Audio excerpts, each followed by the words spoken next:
ಶ್ರೀ ಗುರುಭ್ಯೋ ನಮಃ. ಆನಂದ ರಾಮಾಯಣದ ರಾಜ್ಯಕಾಂಡದ ಉತ್ತರಾರ್ಧದ 14ನೇ ಸರ್ಗ ನಡೆದಿದೆ. ಅದರಲ್ಲಿ ವಾಲ್ಮೀಕಿಯ ಚರಿತ್ರೆಯನ್ನು ನಾವು ಶ್ರವಣ ಮಾಡ್ತಿದ್ವಿ. ನಿನ್ನ ಹಿಂದಿನ ಚರಿತ್ರೆಯನ್ನು ಹೇಳು, ಯಾವ ಪ್ರಭಾವದಿಂದ ನೀನು ಇಂಥ ಮಹಾಕಾವ್ಯವಾದ ರಾಮಾಯಣವನ್ನು ರಚನೆ ಮಾಡಲಿಕ್ಕೆ ಶಕ್ತನಾದಿ ಅಂತ ಸ್ವಯಂ ರಾಮ ವಾಲ್ಮೀಕಿಯನ್ನು ಕೇಳಿದ್ದ. ಅದರಂತೆ ವಾಲ್ಮೀಕಿಗಳು ತನ್ನ ಕಥೆಯನ್ನು ತಮ್ಮದೇ ವಾಕ್ಯಗಳಲ್ಲಿ ರಾಮನಿಗೆ ಹೇಳಲಿಕ್ಕೆ ಪ್ರಾರಂಭ ಮಾಡಿದರು. ಅದರಂತೆ ಒಂದು ಜನ್ಮದಲ್ಲಿ ಆತ ಸ್ತಂಭ ಅನ್ನೋ ಹೆಸರಿನಿಂದ ಒಬ್ಬ ಬ್ರಾಹ್ಮಣನಾಗಿ ಜನಿಸಿದ್ದ. ಅವನ ಪತ್ನಿ ಒಬ್ಬಳು ಬಹಳ ಸಾತ್ವಿಕಳಾಗಿದ್ಲು. ಆದರೆ ಆತ ದುಷ್ಟ ಸ್ವಭಾವದವನಾಗಿದ್ದ.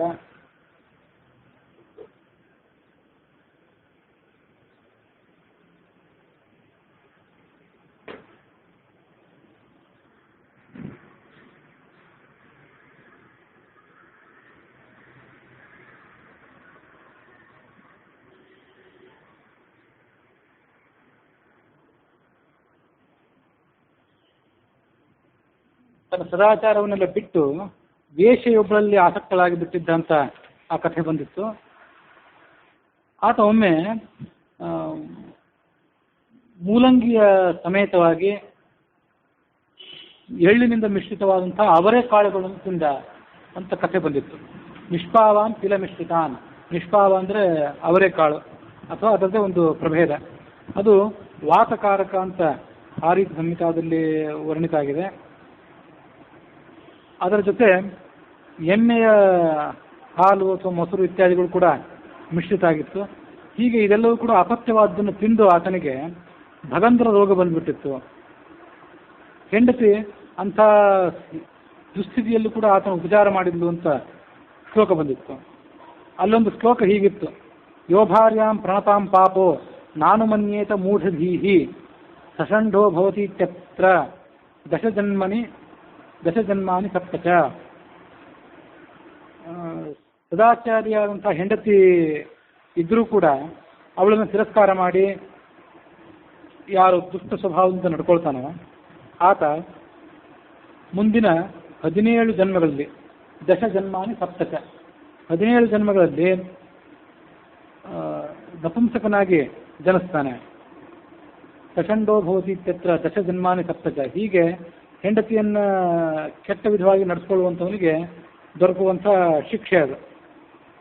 ಮುಂದೊಂದು ದಿವಸ ಅವನಿಗೆ ಸನ್ನಿಪಾತ ಜ್ವರ ಬಂತು. ಅದೇ ಆ ಬ್ರಾಹ್ಮಣನಿಗೆ, ಸ್ತಂಭ ಅನ್ನೋ ಬ್ರಾಹ್ಮಣನಿಗೆ. ಇವಳು ಆ ಸನ್ನಿಪಾತ ಜ್ವರ ಬಂದಾಗ ಅದಕ್ಕೆ ಪರಿಹಾರ ರೂಪವಾಗಿ ತ್ರಿಕಟು ಅನ್ನುವಂಥ ಔಷಧವನ್ನು ಆತನ ಬಾಯಿಗೆ ಇಟ್ಟಳು. ಆ ತ್ರಿಕಟು ಅಂತಂದರೆ ಶುಂಠಿ ಮತ್ತು ಕಾಳು ಮೆಣಸು, ಕರಿಮೆಣಸು ಮತ್ತು ಹಿಪ್ಪಲಿ, ಈ 3 ಮಿಶ್ರಣ ಏನಿದೆ ಅದಕ್ಕೆ ತ್ರಿಕಟು ಅಂತ ಕರೀತಾರೆ. ಅದರ ಒಂದು ಚೂರ್ಣವನ್ನು ಅಥವಾ ಕಷಾಯವನ್ನು ಆತನ ಬಾಯಿಗೆ ಅವಳಿಟ್ಟಳು. ಈತನಿಗೆ ಅನಾರೋಗ್ಯ ಆಗಿದ್ದ ಕಾರಣದಿಂದಾಗಿ ಆತ ಅವಳ ಬಾಯಲ್ಲಿ ಅವಳೇನು ಬೆರಳನ್ನು ಇಟ್ಟಿದ್ಲು, ಆ ಬೆರಳನ್ನು ಆತ ಕಚ್ಚಿ ಹಾಗೆ ಸತ್ತು ಹೋಗಿಬಿಟ್ಟ. ಬೆರಳೇ ಆತನ ಬಾಯಲ್ಲೇ ಉಳಿದು ಬಿಟ್ಟಿತ್ತು. ಮುಂದೆ ಆತ ಸತ್ತು ಹೋಗಿದ್ದನ್ನು ಗಮನಿಸಿ ಅವನ ಪತ್ನಿ ಸಹಗಮನ ಮಾಡಿದ್ರ ಫಲವಾಗಿ ಮತ್ತು ಸದಾಚಾರಿಣಿಯಾಗಿ ಬದುಕಿದ್ದರ ಪರಿಣಾಮವಾಗಿ ಆಕೆ ವಿಷ್ಣುವಿನ ಲೋಕಕ್ಕೆ ಹೋಗಿ ಮುಟ್ಟಿದ್ಲು. ಈ ದುಷ್ಟ ಬೇಡರ ಜನ್ಮವನ್ನು ತಾಳಿದ ಆ ಬ್ರಾಹ್ಮಣ.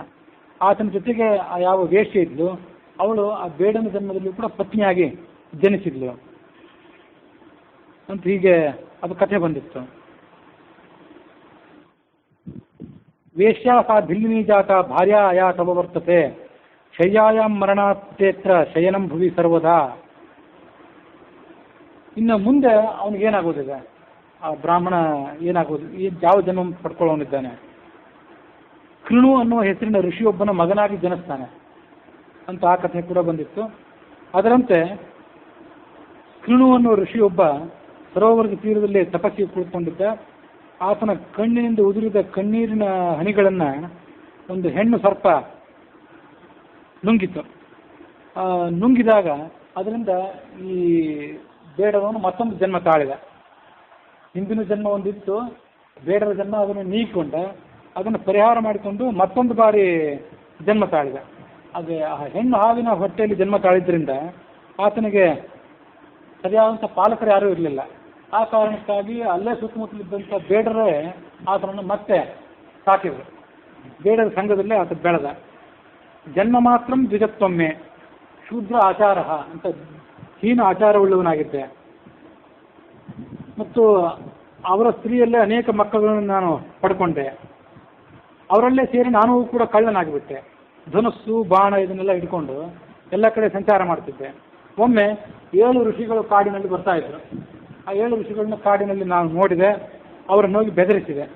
ನಿಮ್ಮಲ್ಲಿ ಇದ್ದುದನ್ನೆಲ್ಲ ಕೊಡಿ ಅಂತ ಅವ್ರನ್ನ ಬೆದರಿಸಿದೆ. ಆಗ ಅವ್ರು ಕೇಳಿದ್ರು, ಯಾತಕ್ಕಾಗಿ ಎಲ್ಲ ವೃತ್ತಿಯನ್ನು ಮಾಡ್ತಾ ಇದ್ದಿ, ಇನ್ನೊಬ್ಬರನ್ನು ಬೆದರಿಸಿ ಹಿಂಸಿಸಿ ಅವ್ರ ಸಂಪತ್ತನ್ನು ಅಪಹಾರ ಮಾಡ್ತಿದ್ದೀಯಲ್ಲ, ಇದೆಲ್ಲ ಯಾತಕ್ಕಾಗಿ ಅಂತ ಅವ್ರು ಕೇಳಿದರು. ಆಗ ಈತ ಮನೆಯಲ್ಲಿ ಹೆಂಡರು ಮಕ್ಕಳಿದ್ದಾರೆ, ಅವರ ಪಾಲನೆಗಾಗಿ ಇದನ್ನೆಲ್ಲ ನಾನು ಮಾಡಬೇಕಾಗಿದೆ ಅಂತ ಅವರಿಗೆ ಉತ್ತರ ಹೇಳಿದೆ. ಅವ್ರು ಹೇಳಿದರು, ಮನೆಗೆ ಹೋಗುವ ಕುಟುಂಬದವರನ್ನ, ಹೆಂಡತಿ ಮಕ್ಕಳನ್ನು, ಇವರೆಲ್ಲರನ್ನು ಕೇಳು. ಪ್ರತಿ ದಿವಸ ಜೀವನ ನಿರ್ವಹಣೆಗಾಗಿ ದೊಡ್ಡ ಪಾಪ ನಾನು ಮಾಡ್ತಿದ್ದೇನೆ. ಆ ಪಾಪದಲ್ಲಿ ನೀವೇನಾದರೂ ಭಾಗಿಯಾಗಿ ತಯಾರಿದ್ದೀರೋ ಹೇಗೆ? ನಾನು ತಂದದ್ದನ್ನು ಉಪಯೋಗ ಮಾಡಿಕೊಂಡು ನೀವು ಬದುಕಿದ್ದೀರಿ, ಅದನ್ನು ಸ್ವೀಕಾರ, ಅದರಲ್ಲಿ ಕೆಲವು ಭಾಗ ತಗೊಳ್ಳಿಕ್ಕೆ ನೀವು ತಯಾರಿದ್ದೀರೋ ಕೇಳಿ ಬಾ ಅಂತಂದ್ರು ಅವರು. ಅದರಂತೆ ಆತ ಬಂದ. ಅವರು ಆ ಋಷಿಗಳು ಹೇಳಿದ್ರು ಅವನಿಗೆ, ನೀನು ಆ ಕಡೆ ನಿನ್ನ ಹೆಂಡತಿ ಮಕ್ಕಳನ್ನ ಭೇಟಿಯಾಗಿ ಬರೋ ಹೊತ್ತಿನಲ್ಲಿ ನಾವು ಈ ಕಡೆ ಓಡಿ ಹೋಗಿಬಿಡ್ತೀವಿ ಅಂತ ತಿಳ್ಕೊಬೇಡ. ನಾವು ಸತ್ಯವಾದ ಮಾತನಾಡುವವರು. ನಾವೊಂದು ವೇಳೆ ನಮ್ಮ ಮಾತಿಗೆ ತಪ್ಪಿದರೆ ನಮಗೆ ಪ್ರಬಲವಾದಂಥ ಪಾಪಗಳು ಬಂದು ಒದಗಲಿ ಅಂದ್ರೆ ಅವರು. ಅದ್ಯಾವುದು ಪಾಪ ಅಂತಂದರೆ, ವಯಂ ಸ್ಥಾಸ್ಯಾಮಹೇ ಯಾವದಾಗಮಿಷ್ಯತಿ ನಿಶ್ಚಯಾತ್. ಬ್ರಹ್ಮಹತ್ಯೆ ಮಾಡಿದರೆ, ಮದ್ಯಪಾನ ಮಾಡಿದರೆ, ಬಂಗಾರವನ್ನು ಕಳ್ಳತನ ಮಾಡಿದರೆ, ಗುರುಸ್ತ್ರೀಯರ ಕಡೆ ಕೆಟ್ಟ ದೃಷ್ಟಿ ಬೀರಿದರೆ ಯಾವ ಪಾಪ ಬರಬೇಕೋ ಆ ಪಾಪವೆಲ್ಲವೂ ಕೂಡ ನಮಗೆ ಬರಲಿ. ನಾವು ಮಾತಿಗೆ ತಪ್ಪಿದರೆ ನಾವು ಇಲ್ಲೇ ನಿಲ್ತೀವಿ. ಸಂಸರ್ಗಜನಿತಂ ಪಾಪಂ ಬ್ರಹ್ಮಸ್ವ ಹರಣಾಚ್ಚ. ದೇವಾಲಯಗಳ ಜ್ಞಾನಿಗಳ ಸತ್ತನ್ನು ಅಪಹಾರ ಮಾಡಿದರೆ ಏನು ಪಾಪ ಬರಬೇಕೋ ಆ ಪಾಪ ಬರಲಿ. ಈಗ ಅವರಲ್ಲಿ ಶಪಥ ಮಾಡಿದರು. ಮನೆಗೆ ಹೋದ. ಅವರು, ಪಾಪಂ ತವಯು ತತ್ಸರ್ವಂ, ನಿನ್ನ ಜವಾಬ್ದಾರಿ ಇದೆ, ಕುಟುಂಬವನ್ನು ಪಾಲನೆ ಮಾಡೋದು ನಿನ್ನ ಜವಾಬ್ದಾರಿ. ನೀನೇನು ಪಾಪನಾದರೂ ಮಾಡು, ಪುಣ್ಯವಾದರೂ ಮಾಡು, ಏನಾದರೂ ಮಾಡಿ ನಮ್ಮನ್ನು ಸಾಕಿಸಲು ಹೋಗಿ ನಿಮ್ಮ ಜವಾಬ್ದಾರಿ. ಪಾಪ ನಿನಗೆ, ನಾವು ಅದಕ್ಕೆ ಫಲಭಾಗಿಗಳು ಮಾತ್ರ ಅಂದ್ಬಿಟ್ರು ಅವರು, ಆ ಕುಟುಂಬದವರು. ಈತ ಮನಸ್ಸಿನಲ್ಲಿ ಖೇದ ತಾಳಿದ. ಜಾತ ನಿರ್ವೇದ, ಖೇದಭರಿತವಾದಂಥ ವೈರಾಗ್ಯ, ಜೀವನದಲ್ಲಿ ನಿರಾಶೆ ಅದೆಲ್ಲ ಬಂತು. ಆ ಮುನಿಗಳಿದ್ದಲ್ಲಿಗೆ ಬಂದ. ಮುನಿಗಳನ್ನು ಮತ್ತೊಮ್ಮೆ ನೋಡಿದ. ಮೊದಲನೇ ಬಾರಿ ನೋಡಿದಾಗ ಅವನ ಮನಸ್ಸಿನಲ್ಲಿ ಇನ್ನೂ ರಾಗದ್ವೇಷಗಳಿದ್ದವು. ಈಗ 2ನೇ ಬಾರಿ ನೋಡುವಾಗ ಅವನ ಮನಸ್ಸಿನಲ್ಲಿ ರಾಗದ್ವೇಷಗಳಿರಲಿಲ್ಲ. ಶುದ್ಧಾಂತಃಕರಣನಾಗಿದ್ದ. ಅವರನ್ನು ನೋಡಿದ ಕೂಡಲೇ ಧನುಸ್ಸು ಬಾಣ ಇದನ್ನೆಲ್ಲ ಅಲ್ಲೇ ಬಿಸಾಕಿದ. ಆ ಮುನಿಗಳಿಗೆ ದಂಡದಂತೆ ಪ್ರಣಾಮ ಮಾಡಿದ. ನನ್ನನ್ನು ಕಾಪಾಡ್ರಿ, ನಾನು ನಾನಾ ಥರದ ಪಾಪಗಳನ್ನು ಮಾಡಿದ್ದೇನೆ, ನರಕಕ್ಕೆ ಹೋಗಿ ಬೀಳುವಂಥವನಿದ್ದ ನಾನೀಗ. ಅದಕ್ಕಾಗಿ ಏನಾದರೂ ಒಂದು ಉಪಾಯವನ್ನು ಮಾಡಿ ನನ್ನನ್ನು ಕಾಪಾಡುವಂಥ ಜವಾಬ್ದಾರಿ ನಿಮ್ಮದು. ಆ ಮುನಿಗಳು ನಿಂತು ಮಾತು ಹೇಳಿದರು, ಎದ್ದೇಳು, ಸಜ್ಜನರು ಸಹವಾಸ ಮಾಡಿದ್ದಿ, ಅದರ ಪರಿಣಾಮವಾಗಿ ನಿನ್ನ ಜೀವನದಲ್ಲೊಂದು ತಿರುವು ಕಾಣೋದಿದೆ, ಏನಾದರೂ ಒಂದು ಮಂತ್ರವನ್ನು ನಿನಗೆ ಉಪದೇಶ ಮಾಡ್ತೇವೆ. ಅವರು ಪರಸ್ಪರ ಆಲೋಚನೆ ಮಾಡಿದರು. ಈತ ಬ್ರಾಹ್ಮಣ ಹೌದು, ಅದು ದುರ್ವೃತ್ತ, ಸರಿಯಾದ ಮಾರ್ಗದಲ್ಲಿಲ್ಲ. ಉಪದೇಶ ಯಾರಿಗೆ ಮಾಡಬೇಕು? ಉಪದೇಶೇಯವ ಸದ್ವೃತ್ತ. ಸಜ್ಜನ ಯಾರಿರ್ತಾನೋ, ಸರಿಯಾದ ಮಾರ್ಗದಲ್ಲಿ ಯಾರಿರ್ತಾನೋ ಆತನಿಗೆ ಉಪದೇಶ ಮಾಡಬೇಕು. ಇಂಥ ನೀಚನಿಗೆ ಉಪದೇಶ ಮಾಡೋದು ಹೇಗೆ ಉಚಿತ ಆಗಿತ್ತು? ಆದರೆ ಶರಣಾಗತನಾಗಿದ್ದಾನೆ, ಏನಾದರೂ ನಾನು ಕಾಪಾಡಿ ಅಂತ ಕೇಳ್ತಿದ್ದಾನೆ. ಅದಕ್ಕೆ ಇವನಿಗೆ ರಾಮನಾಮವನ್ನು ಉಪದೇಶ ಮಾಡೋಣ ಅಂತ ಅವರು ಆಲೋಚನೆ ಮಾಡಿದರು. ಆ ರಾಮನಾಮವನ್ನು ಕೂಡ ವ್ಯಕ್ತವಾಗಿ, ಪೂರ್ಣವಾಗಿ ಅದಕ್ಕೆ ಆತ ಅಧಿಕಾರಿ ಅಲ್ಲಾದ್ರಿಂದ ವ್ಯಕ್ತವಾಗಿ ರಾಮನಾಮವನ್ನು ಆತನಿಗೆ ಹೇಳೋಣ. ಮರ ಅನ್ನುವ ಮಂತ್ರವನ್ನು ಅವನಿಗೆ ಉಪದೇಶ ಮಾಡಿದರು. ಏಕಾಗ್ರ ಚಿತ್ತನಾಗಿ ಒಂದೇ ಕಡೆ ಕೂತ್ಕೊಂಡು ಮರ ಮರ ಅಂತ ಜಪ ಮಾಡ್ತಾ ಇರು ಅಂತ ಹೇಳಿದರು. ಅದರಂತೆ ಆತ ಜಪ ಮಾಡಲಿಕ್ಕೆ ಪ್ರಾರಂಭ ಮಾಡಿದ. ಭಾಷ್ಯಂ ವಿಸ್ಮೃತವಾನಹಂ, ಹೊರಗಿನ ಸಂಗತಿಗಳನ್ನೆಲ್ಲ ಮರೆತು ಬಿಟ್ಟೆ ನಾನು ಹಾಗೆ ಜಪ ಮಾಡ್ತಾ ಮಾಡ್ತಾ. ನನ್ನ ಎದುರಿಗೊಂದು ಒಣಗಿ ಹೋದಂಥ ಕೋಲು ಬಡಿಗೆ ದಂಡ, ಅದನ್ನು ಎದುರಿಗೆ ಇಟ್ಕೊಂಡೆ. ಬಹಳ ಕಾಲ ನಡೆದೋಯ್ತು ಹೀಗೆ. ನಾನು ನಿಶ್ಚಲನಾಗಿದ್ದೆ, ಸರ್ವಸಂಗಹೀನನಾಗಿದ್ದೆ. ಆ ಮುಂದೆ ನನ್ನ ತಪಸ್ಸಿನ ಪ್ರಭಾವದ ಫಲವಾಗಿ ಆ ದಂಡ ಚಿಗುರಿ ಕೊನೆಯಿತು. ಮತ್ತೆ ಅದರ ಪ್ರಭಾವ ಅದು. ದಂಡೋಗ್ರೇ ಸ ನಗೋ ರಮ್ಯೋ ಬಹುವ ಮತ್ತಪೋಬಲ, ರಮ್ಯವಾದಂಥ ಬೃಹದಾಕಾರದ ವೃಕ್ಷವಾಗಿ ಬಿಡ್ತದೆ. ಎಷ್ಟೋ ಯುಗಗಳೇ ಕಳೆದು ಋಷಿಗಳು ಮತ್ತೆ ಬಂದರು. ಹೊರಗೆ ಬಾ ಹುತ್ತದಿಂದ ಅಂತ ನನ್ನ ಕರೆದ್ರು.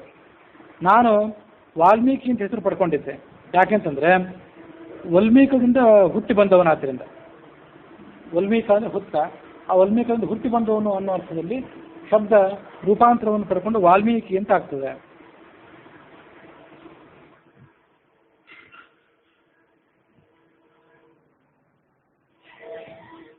ವಲ್ಮೀಕ ನಿರ್ಗತಶ್ಚಾಹಂ ನೀಹಾರಾಜವ ಭಾಸ್ಕರ. ವಲ್ಮೀಕದಿಂದ ಹುಟ್ಟಿದವನಾದ್ರಿಂದ ನೀನು ವಾಲ್ಮೀಕಿ ಅಂತ ಹೆಸರು ಪಡ್ಕೊಳ್ತಿ. ಇದು ನಿನಗೆ ಇನ್ನೊಂದು ಜನ್ಮ.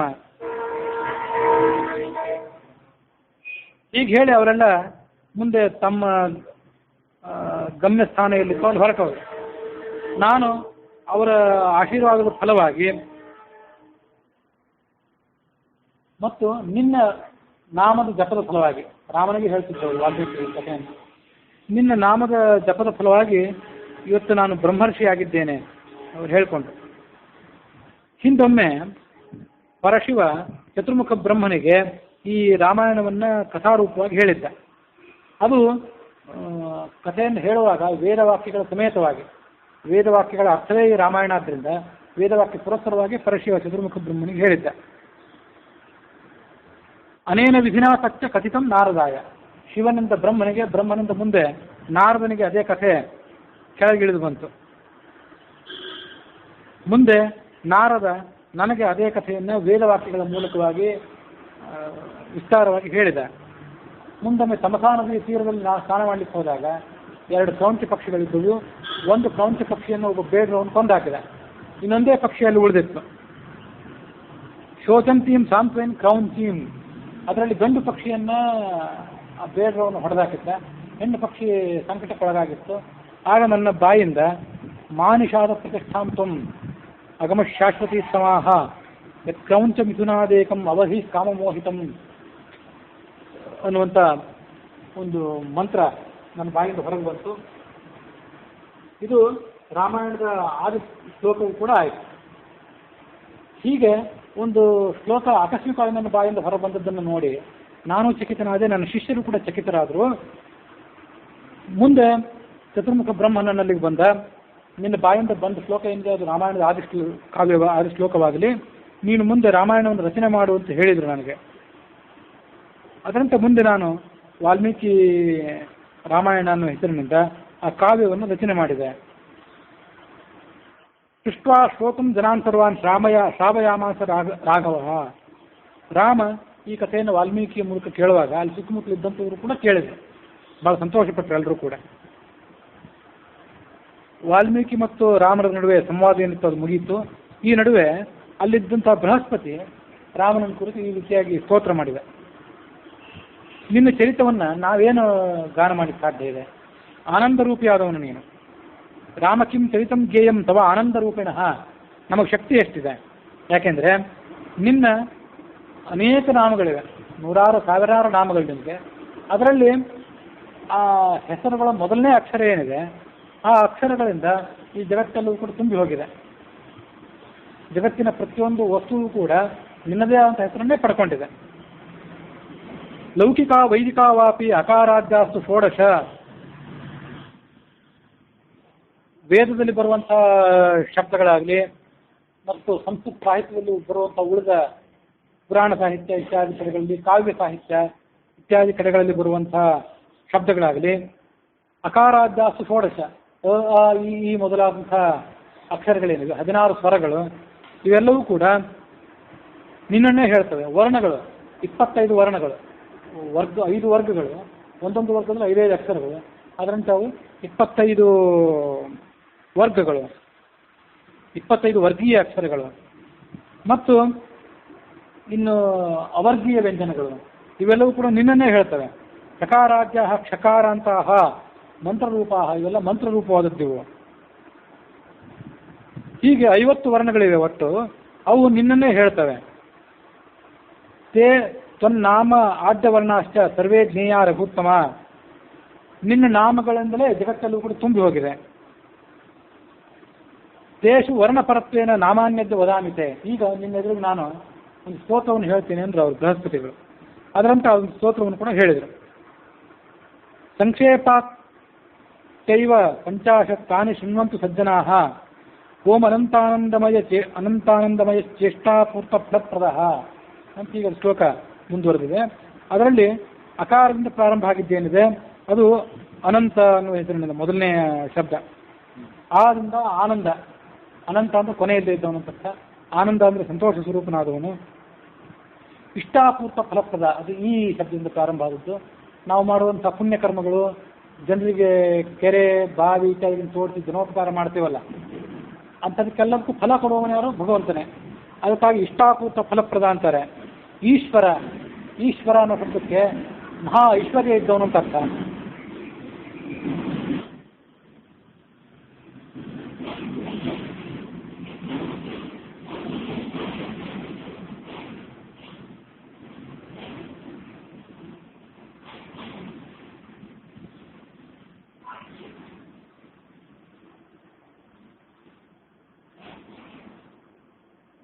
ಈಶ್ವರ ಅಂದರೆ ಐಶ್ವರ್ಯಶಾಲಿ ಆದವನು ಅಂತ ಅರ್ಥ. ಉತ್ಕೃಷ್ಟ ಅಂದರೆ ಶ್ರೇಷ್ಠ ಅಂತ ಅರ್ಥ. ಮುಂದೆ ಊರ್ಧ್ವರೇತ, ಊರ್ಧ್ವರೇತ ಅಂದರೆ ಊರ್ಧ್ವಮುಖವಾದಂಥ ಶಕ್ತಿ ಇದ್ದವನು ಅಂತ ಈಗ ಅರ್ಥ. ಋತಂಬರ, ಇದು ಋಕಾರಕ್ಕೆ ಹೊಂದಿಕೊಂಡಂಥ ಶಬ್ದ. ಋತ ಅಂದರೆ ಸತ್ಯವಾದಂಥ ಈ ಜಗತ್ತು, ಈ ಜಗತ್ತನ್ನು ಪಾಲನೆ ಮಾಡುವವನು, ಅದನ್ನು ಧಾರಣೆ ಮಾಡುವವನು ಅಂತ ಅರ್ಥ. ಋಯುಕ್ತ ಅಂತಿದೆ. ಈ ಋಯುಕ್ತ ಅನ್ನೋ ಶಬ್ದಕ್ಕೆ ಪ್ರತ್ಯೇಕವಾದಂಥ ಅರ್ಥ ಏನು ನನಗೆ ಗೊತ್ತಾಗಿಲ್ಲ. ಋಷ ಅಂತ ಶಬ್ದ ಇದೆ ಕನ್ನಡದಲ್ಲಿ. ಋ ಋ ಇವೆರಡಷ್ಟೇ ಸ್ವರಗಳು. ಸಂಸ್ಕೃತದಲ್ಲಿ ಋ ಅನ್ನೋದು ಕೂಡ ಒಂದು ಸ್ವರವೇ, ಅದೊಂದು ವಿಶಿಷ್ಟ ಸಂಸ್ಕೃತದಲ್ಲಿ. ಆ ಋಷ ಅನ್ನೋ ಶಬ್ದಕ್ಕೂ ಅದಕ್ಕೂ ಒಂದು ದೀರ್ಘ ಇದೆ ಮತ್ತೆ, ಋ ಋ ಅಂತ. ಹೀಗೆ ಋ ಶಬ್ದಕ್ಕೆ ಋಷ ಅನ್ನುವ ಭಗವಂತನ ನಾಮ, ಋ ಇದಕ್ಕೆ ನೃಪಕ ಅನ್ನುವ ಭಗವಂತನ ನಾಮ. ಅದನ್ನು ಮಾತೃಕಾನ್ಯಾಸದಲ್ಲಿ ಬೇರೆ ಥರ ಹೇಳ್ತಾರೆ, ಅದನ್ನು ಈಗ ಹೇಳ್ತೇನೆ ಸದ್ಯದಲ್ಲಿ. ಮುಂದೆ ಏಕಃ, ಮುಂದೆ ಬರುವಂಥದ್ದು ಏಕ ಅನ್ನುವ ಶಬ್ದ. ಏಕ ಏವಚ, ಮುಂದೆ ಐಶ್ವರ್ಯ. ಸಂಸ್ಕೃತದಲ್ಲಿ ಎ ಅಂತ 2 ಅಕ್ಷರ ಇಲ್ಲ, ಹ್ರಸ್ವ ಎ ಮತ್ತು ದೀರ್ಘ ಎ ಎರಡಿಲ್ಲ. ಕನ್ನಡದಲ್ಲಿ ಮಾತ್ರ ಒಂದು ಹ್ರಸ್ವ ಒಂದು ದೀರ್ಘ, ಸಂಸ್ಕೃತದಲ್ಲಿ ದೀರ್ಘ ಒಂದೇ. ಅದಕ್ಕಾಗಿ ಏಕ. ಐಗೆ ಐಶ್ವರ್ಯ ಸ್ವದ, ತನ್ನನ್ನು ಭಜನೆ ಮಾಡುವವರಿಗೆ ಐಶ್ವರ್ಯ ಕೊಡ್ತಾನೆ. ಮುಂದೆ ಓಜದ, ಇಲ್ಲೂ ಕೂಡ ಹ್ರಸ್ವ ಓ ಇಲ್ಲ. ಓಜ ಅಂದರೆ ಶಕ್ತಿ, ಭಕ್ತರಿಗೆ ಶಕ್ತಿಯನ್ನು ಕೊಡುವಂಥವನು. ಮತ್ತು ಔದಾರ್ಯ ಚಂಚುರ, ಔಕಾರಕ್ಕೆ ಸಂಬಂಧಪಟ್ಟದ್ದು. ಔದಾರ್ಯ ಅಂದರೆ ಉದಾರ ಸ್ವಭಾವ, ಚಂಚುರ ಅಂದರೆ ನಿಪುಣ ಅಂತ ಅರ್ಥ. ಉದಾರವಾಗಿ ಭಕ್ತರಿಗೆ ಅವರ ಅಭೀಷ್ಟಗಳನ್ನು ಪೂರೈಸುವುದರಲ್ಲಿ ಆತ ನಿಪುಣನಾದವನು. ಮುಂದೆ ಅಂತರಾತ್ಮ, ಅಹಾರಡಿಗೆ ಅಲ್ಲಿ ಅನ್ನೋದಕ್ಕೆ ಅಂತರಾತ್ಮ, ಎಲ್ಲರ ಅಂತರ್ಯಾಮಿಯಾಗಿದ್ದವನು. ಅರ್ಧಗರ್ಭ ಅಂತಂದರೆ ಚತುರ್ಮುಖ ಬ್ರಹ್ಮ ಮೊದಲಾದವರನ್ನ ತನ್ನ ಹೊಟ್ಟೆಯಲ್ಲಿ ಧಾರಣೆ ಮಾಡುವಂಥವನು. ಮುಂದೆ ಕವರ್ಗೀಯ ವ್ಯಂಜನಗಳು. ಕ ಅಂದರೆ ಕರುಣಾಕರ, ಅಂದರೆ ಕರುಣಾಸಾಗರ ಅಂತ ಅರ್ಥ. ಖಡ್ಗಿ, ಖಡ್ಗವನ್ನು ಧಾರಣೆ ಮಾಡುವಂತ ಅರ್ಥ. ಗತಿದ ಅಂದರೆ ಎಲ್ಲ ಸಜ್ಜನರಿಗೂ ಗತಿಯನ್ನು, ಮೋಕ್ಷ ಗತಿಯನ್ನು ಕೊಡುವಂಥವನು. ಮುಂದೆ ಘನಶ್ಯಾಮ, ಮೋಡದಂತೆ ನೀಲವಾದ ಕಾಂತಿ ಇದ್ದವನು. ಞಕ್ಕೆ ಗಣನ ಅಂತಿದೆ, ಅದರ ಅರ್ಥ ಗೊತ್ತಾಗಿಲ್ಲ, ನೋಡಿ ಗಮನಿಸ್ತೀನಿ ಮತ್ತೊಂದು ಬಾರಿ. ಮುಂದೆ ಚವರ್ಗೀಯ ಅಕ್ಷರಗಳು. ಚಮಿತಾಶೇಷ ದುಷ್ಕೃತ. ಚಮಿತ ಅಶೇಷ ದುಷ್ಕೃತ ಅಂತಂದರೆ ತನ್ನ ಭಕ್ತರಾದವರು ಮಾಡುವಂಥ ಎಲ್ಲ ದುಷ್ಕೃತಗಳನ್ನು ಕೂಡ ತಿಂದಾಕಿಬಿಡ್ತಾನೆ ಅವನು. ಅವನನ್ನು ನಾವು ಶರಣಾಗತರಾದರೆ ಅದನ್ನೆಲ್ಲವನ್ನು ಅದು ಕ್ಷಮೆ ಮಾಡಿಬಿಡ್ತಾನೆ. ಅದಕ್ಕಾಗಿ ಚಮು ಭಕ್ಷಣೆ ಅಂತ ಧಾತು ಇದು, ಸ್ವಾದಿಗಣದಲ್ಲಿ ಪಠಿತವಾದದ್ದು. ಅದರಿಂದಾಗಿ ಚಮಿತಾಶೇಷ ದುಷ್ಕೃತ ಅಂತ ಹೆಸರು. ಮುಂದೆ ಛತ್ರಿ, ಸಕಾರಕ್ಕೆ ಸಂಬಂಧಪಟ್ಟದ್ದು. ಛತ್ರವನ್ನು ಧಾರಣೆ ಮಾಡುವನು, ವಾಮನಾವತಾರದಲ್ಲಿ ಛತ್ರ ಧಾರಣೆ ಮಾಡುವನು. ಜಕಾರಕ್ಕೆ ಜಗನ್ಮಯ, ಜಗತ್ತನ್ನೆಲ್ಲ ವ್ಯಾಪಿಸಿಕೊಂಡಿದ್ದವನು. ಮುಂದೆ ಝಷರೂಪಿ, ಝಷ ಅಂದರೆ ಮತ್ಸ್ಯ ಅಂತ ಅರ್ಥ, ಮೀನಿನ ಅವತಾರವನ್ನು ತಾಳಿದವನು. ಮುಂದೆ ಞಕಾರಕ್ಕೆ ಞಟೇಶ್ವರ, ಞ ಅಂತೇವಲ್ಲ ಅದೊಂದು ಅಕ್ಷರ ಇದೆ. ಮುಂದೆ ಟವರ್ಗದಲ್ಲಿ ಅರ್ಥ ಇಲ್ಲಿ ಕೊಟ್ಟಿಲ್ಲ, ನೆಕ್ಸ್ಟ್ ವಿಸ್ತಾರವಾಗಿ ನೋಡ್ಬೇಕು ಬೇರೆ ಕಡೆಯಿಂದ. ಹೌದೌದು, ಟವರ್ಗೀಯ ಅನುನಾಸ. ಮುಂದೆ ಟವರ್ಗ, ಅಲ್ಲಿ ಟಣತ್ಕಾರಿತ ಧನು, ಕೈಯಲ್ಲಿ ಧನಸ್ಸನ್ನು ಹಿಡಿದುತ್ತಾನೆ. ಆ ಧನಸ್ಸಿನ ಹೆರೆಯನ್ನು ಎಳೆದಾಗ ಟಣಕ್ ಅಂತ ಶಬ್ದ ಬರ್ತದಲ್ಲ, ಅದನ್ನು ಟಣತ್ಕಾರಿತ ಧನು ಅಂತ ಧನಸ್ಸನ್ನು ಹಿಡಿದವನು ಅಂತ ವರ್ಣನೆ ಮಾಡ್ತಾರೆ. ಮುಂದೆ ಸ್ಥಾನಬಂಧ, ಸ್ಥಾನಬಂಧ ಅಂತ ಇನ್ನೊಂದು ಹೆಸರಿದೆ. ಮುಂದೆ ಮೂರನೇದು ಡಮರು ಸಪ್ತರಹ, ಕೈಯಲ್ಲಿ ಡಮರುವನ್ನು ಹಿಡ್ಕೊಂಡಂಥವನು. ಅದರ ಬಳಿಕ ಇರುವಂಥದ್ದು ಢಕ್ಕೆ, ಢಣುಲ್ಲುನಿತ ಪಾಪ. ಪಾಪ ಅಂದರೆ ನಮ್ಮಲ್ಲಿರುವಂಥ ಪಾಪಗಳು, ಭಕ್ತರ ಪಾಪಗಳು, ಅವುಗಳನ್ನು ನಾಶ ಮಾಡ್ತಾನೆ ಅಂತ ಅರ್ಥ ಇದಕ್ಕೆ ಇದ್ದಿರಬೇಕು ಅಂತ ನನ್ನ ಆಲೋಚನೆ. ಯಾಕೆಂತಂದರೆ ಢಣುಲ್ಲುನಿತ ಅಂತೇನಿದೆ, ಇದು ಢಣುಲ್ ಅದಂತೂ ಒಂದು ಕ್ರಿಯಾಪದ ಇದ್ದಿರಬೇಕು. ಆ ಕ್ರಿಯಾಪದಕ್ಕೆ ಪ್ರತ್ಯಯ ಬಂದು ಹುಟ್ಟಿರುವಂಥ ಶಬ್ದ ಇದು. ಆದರೆ ಪ್ರಸ್ತುತ ನಾವು ಅನುಸರಣೆ ಮಾಡುವಂಥ ಪಾಣಿನಿ ವ್ಯಾಕರಣ ಏನಿದೆ, ಈಗ ನಮಗೆಲ್ಲರಿಗೂ ಕಲಿಸೋದು ಮುಖ್ಯವಾಗಿ ಪಾಣಿನಿ ವ್ಯಾಕರಣ ಸಂಸ್ಕೃತದಲ್ಲಿ. ಅದು ಬಿಟ್ಟು ಇಂದ್ರ ಚಂದ್ರಾದಿ ವ್ಯಾಕರಣಗಳಿವೆ, ಕಾಶಿಕೃಷ್ಣ ವ್ಯಾಕರಣ ಇದೆ. ಆ ಎಲ್ಲ ವ್ಯಾಕರಣಗಳನ್ನು ಈಗ ಕಲಿಸುವಂಥ ಪದ್ಧತಿ ಇಲ್ಲ, ಎಷ್ಟೋ ಲುಪ್ತವೂ ಕೂಡ ಆಗೋಗಿದೆ. ಆನಂದ ರಾಮಾಯಣವೇ ಒಟ್ಟಾರೆ ಪಾಣಿನಿ ವ್ಯಾಕರಣಗಳನ್ನ ನಿಯಮಗಳನ್ನೇ ಮೀರಿರುವಂಥದ್ದು. ತಾತ್ಪರ್ಯ ನಿರ್ಣಯದಲ್ಲಿ ಮತ್ತು ಉಳಿದ ತಮ್ಮ ಸಾಹಿತ್ಯದಲ್ಲೂ ಕೂಡ, ಸರ್ವಮೂಲ ಗ್ರಂಥಗಳಲ್ಲಿಯೂ ಕೂಡ ಆಚಾರ್ಯ ಮಧ್ವರು ಪಾಣಿನಿ ವ್ಯಾಕರಣದ ನಿಯಮಗಳನ್ನು ಮೀರಿ ಕೂಡ ಶಬ್ದಗಳನ್ನು ಪ್ರಯೋಗ ಮಾಡ್ತಾರೆ. ಹಾಗೆ ಋಷಿಗಳಾದವರಿಗೆ, ಋಷಿ ಸದೃಶರಾದವರಿಗೆ, ಮಹತ್ತರಾದವರಿಗೆ ಪಾಣಿನಿ ವ್ಯಾಕರಣದ ನಿಯಮಗಳನ್ನು ಮೀರಿ ಪ್ರಯೋಗ ಮಾಡುವ ಒಂದು ಅವಕಾಶ, ಸಾಮರ್ಥ್ಯ ಇದೆ. ನಾವು ಸಾಮಾನ್ಯರಾದವರು ಪ್ರಚಲಿತ ಇರುವಂಥ ವ್ಯಾಕರಣದ ನಿಯಮಗಳನ್ನು ಅನುಸರಣೆ ಮಾಡಬೇಕು. ಹಾಗೆ ಇದು ಢಣುಲ್ ಅಂತ ಇದೇನು ಕ್ರಿಯಾಪದ ಇದೆ, ಈಗಿನ ವ್ಯಾಕರಣದಲ್ಲಿ ಕಂಡು ಬರದಿದ್ರು ಕೂಡ ಮತ್ತೊಂದು ವ್ಯಾಕರಣದಲ್ಲಿ ಇದ್ದಿರಬಹುದು ಏನಾದರೂ ಅಂತ ನನ್ನ ಆಲೋಚನೆ. ಅದಕ್ಕೆ ನಾಶ ಮಾಡುವಂಥ ಅರ್ಥ ಇದ್ದಿರಬೇಕು. ಮುಂದೆ ನಕಾರ, ನಕರನ ಅಂತ ಅದರ ಬಗ್ಗೆ ಇರುವಂಥ ಶಬ್ದ. ಮುಂದೆ ತವರ್ಗ, ತಪೋರೂಪನಾದವನು, ತಪಸ್ಸು ಅಂದರೆ ಜ್ಞಾನ, ಜ್ಞಾನ ರೂಪನಾದವನು. ಅದರ ಮುಂದೆ ಥವ ಅನ್ನೋ ಶಬ್ದ. ಮುಂದೆ ದಕ್ಷ, ಸಮರ್ಥ ಅಂತ ಅರ್ಥ ಅದಕ್ಕೆ. ಧನ್ವಿ ಅದರ ಮುಂದೆ ಬರುವಂಥ ಶಬ್ದ, ಧನುಸ್ಸನ್ನು ಕೈಯಲ್ಲಿ ಹಿಡಿದವನು. ಅದರ ಮುಂದೆ ನಕಾರ, ನಷ್ಟೋದ್ಧರಣ ಧೀರ, ಕಳೆದು ಹೋದ್ದನ್ನು ಭಕ್ತರಿಗೆ ಕೊಡುವಂಥವನು. ಮುಂದೆ ಬರುವಂಥದ್ದು ಪವರ್ಗ, ಪರಮೇಶ್ವರ. ಅದರ ನಂತರ ಬರುವಂಥದ್ದು ಫಲಪ್ರದ, ಭಕ್ತರಿಗೆ ಫಲ ಕೊಡುವಂಥವನು. ಬಲಿವರಪ್ರದ, ಬಲಿಗೆ ವರ ಕೊಟ್ಟವನು ಅಂತ ಅನ್ನೋ ಅರ್ಥದಲ್ಲಿ ಬಕಾರದಿಂದ ಪ್ರಾರಂಭವಾದ ಶಬ್ದ ಅದು. ಅದರ ಮುಂದೆ ಬರುವಂಥದ್ದು ಭಗ ಅನ್ನುವಂಥ, ಭಗವಾನ್ ಅನ್ನೋ ಶಬ್ದ. ಐಶ್ವರ್ಯಸ್ಯ ಸಮಗ್ರಸ್ಯ ವೀರ್ಯಸ್ಯ ಯಶಸ್ಶ್ರಿಯ ಜ್ಞಾನ ವೈರಾಗ್ಯೋಶ್ಚೈವ ಷಣ್ಣಾಂ ಭಗ ಇತೀರಣ. ಭಗವಾನ್ ಅಂತ ಏನಂತೀವಿ, ಅಥವಾ ಭಗವತಿ ಅಂತ ಲಕ್ಷ್ಮೀದೇವಿ ಮೊದಲಾದವರಿಗಂತೀವಿ. 6 ಗುಣಗಳು ಇರಬೇಕಂತ. ಐಶ್ವರ್ಯಸ್ಯ ಸಮಗ್ರಸ್ಯ ವೀರ್ಯಸ್ಯ ಯಶಸ್ಸಃ ಶ್ರಿಯ ಜ್ಞಾನ ವೈರಾಗ್ಯೋಶ್ಚೈವ ಷಣ್ಣಾಂ ಭಗ ಇತೀರಣ. ಸಮಗ್ರವಾದಂಥ ಐಶ್ವರ್ಯ, ವೀರ್ಯ ಅಂದರೆ ಪರಾಕ್ರಮ, ಯಶಸ್ಸು ಕೀರ್ತಿ, ಶ್ರೀ ಅಂದರೆ ಸಂಪತ್ತು, ಜ್ಞಾನ ಮತ್ತು ವೈರಾಗ್ಯ. ಈ 6 ಗುಣಗಳಿಗೆ ಭಗ ಅಂತ ಕರೀತಾರೆ. ಅದಿದ್ದವನು ಭಗವಾನ್, ಪೂರ್ಣವಾಗಿದ್ದವನು ಭಗವಾನ್. ಅದ್ರ ಮುಂದೆ ಬರುವಂಥದ್ದು ಮಧುಘಾತಿ, ಮಧು ಕೈಟ ಬರುವಂಥ ಇಬ್ಬರು ರಾಕ್ಷಸರೇನಿದ್ರು, ಅದರಲ್ಲಿ ಮಧು ಅನ್ನೋ ರಾಕ್ಷಸನನ್ನು ಕೊಂದವನು ಅನ್ನೋ ದೃಷ್ಟಿಯಿಂದ ಮಧುಘಾತಿ ಅಂತ ಅವನಿಗೆ ಹೆಸರಿದೆ. ಅದರ ಮುಂದೆ ಬರುವಂಥವು ಅವರ್ಗೀಯ ವ್ಯಂಜನಗಳು, ಯವರಲ ಮೊದಲಾದವುಗಳು. ಅದರಲ್ಲಿ ಮೊದಲನೇದ್ದು ಯಜ್ಞ ಫಲಪ್ರದ. ಜೀವನವೇ ಒಂದು ಯಜ್ಞ, ಭೋಜನ ಮೊದಲಾದವು ಕೂಡ ಯಜ್ಞಗಳೇ. ಆ ಯಜ್ಞದ ಯಜ್ಞವನ್ನು ತಾನು ಸ್ವೀಕಾರ ಮಾಡಿ ಆ ಯಜ್ಞದ ಅಧಿಷ್ಠಾತ್ರ ದೇವತೆಯಾಗಿ ಮುಂದೆ ಫಲ ಕೊಡುವವನು ಅವನೇ. ಮುಂದೆ ರಘುನಾಥ ಅನ್ನೋ ಶಬ್ದ. ಅದಾದ್ಮೇಲೆ ಲಕ್ಷ್ಮೀಶ ಅಂದರೆ ಲಕ್ಷ್ಮೀ ಒಡೆಯ ಅಂತ ಅರ್ಥ. ವಸಿಷ್ಠ ಅನ್ನೋ ಶಬ್ದಕ್ಕೂ ಕೂಡ ಸಂಪದ್ಭರಿತ ಅಂತ ಅರ್ಥ. ಅದರ ಮುಂದೆ ಬರುವಂಥದ್ದು ಶರಣ್ಯ. ಶ 2 ಇವೆ.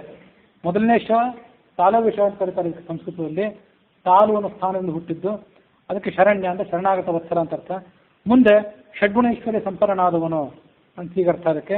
ಅದು ಷಣ್ಮುಖ ಶ, ಮೂರ್ಧನ್ಯ ಶಕಾರ ಅಂತ ಕರೀತಾರೆ.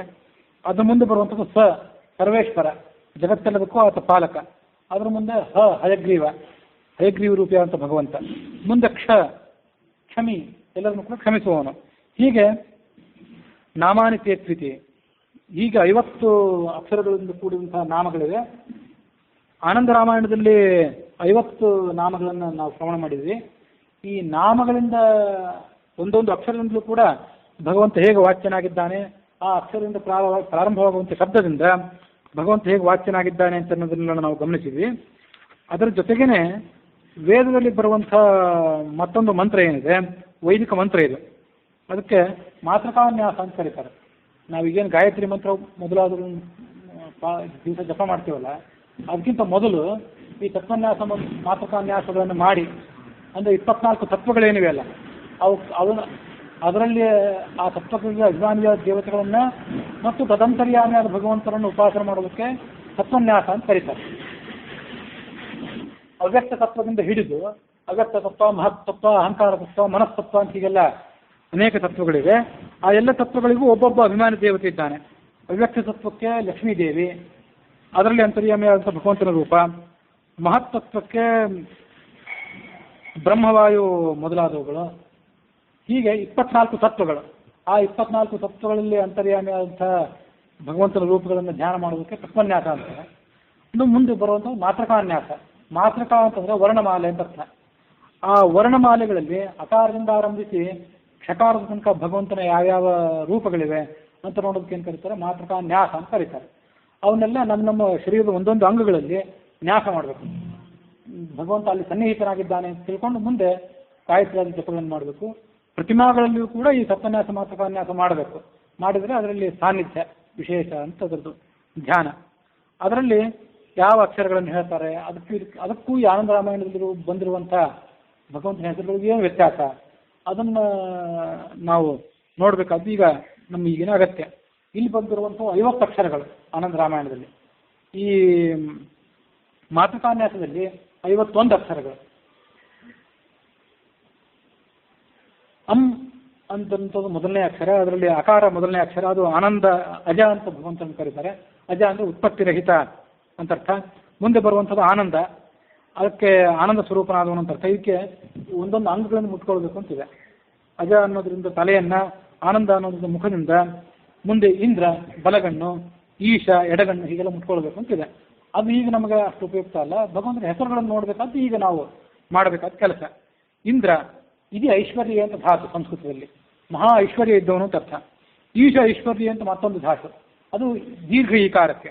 ಮುಂದೆ ಉಗ್ರ, ಉಗ್ರ ಅಂತಂದ್ರೆ ಭಯಂಕರನಾದವನು, ದುಷ್ಟರಿಗೆ ಭಯಂಕರನಾದವನು ಅಂತ ಈಗ ಅದಕ್ಕೆ ಅರ್ಥವನ್ನು ಗಮನಿಸಿ ನೋಡಬೇಕು.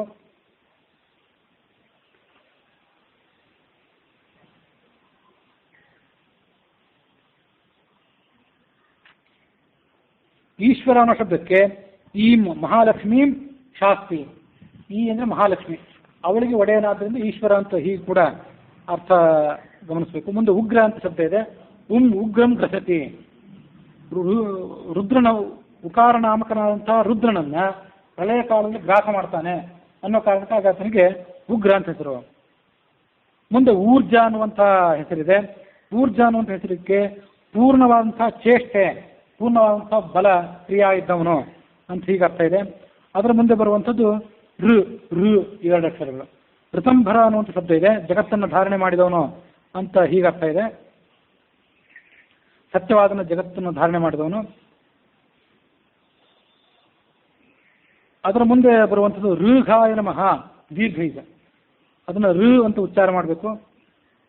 ಶತ್ರು ಸಂಹಾರಕ ಅಂತ ಅದಕ್ಕೆ ಧನು ಅಂದರೆ ಧನುವಿನ ಮಕ್ಕಳಾದಂಥ ದಾನವರನ್ನ ಸಂಹಾರ ಮಾಡ್ತಾನೆ, ನಾಶ ಮಾಡ್ತಾನೆ ಅನ್ನೋ ಕಾರಣಕ್ಕಾಗಿ ಋಘ ಅಂತ ಹೀಗೆ ಹೆಸರಿದೆ. ಅದ್ರ ಮುಂದೆ ಬರುವಂಥದ್ದು ಏನಿದೆ ಲೃಷ, ಅದು ಆನಂದ ರಾಮಾಯಣದಲ್ಲಿ ಬಂದಿತ್ತು. ಅದರ ಅರ್ಥ ಆಮೇಲೆ ಹೇಳ್ತೇನೆ ಅಂತ ಹೇಳಿದ್ದೆ. ಸಂಸ್ಕೃತದಲ್ಲಿ ಇವು ಕೂಡ ಸ್ವರಗಳೇ. ಕನ್ನಡದಲ್ಲಿ ಅವು ಸ್ವರಗಳಲ್ಲ, ಹಿಂದಿಯಲ್ಲೂ ಅವು ಸ್ವರಗಳಲ್ಲ.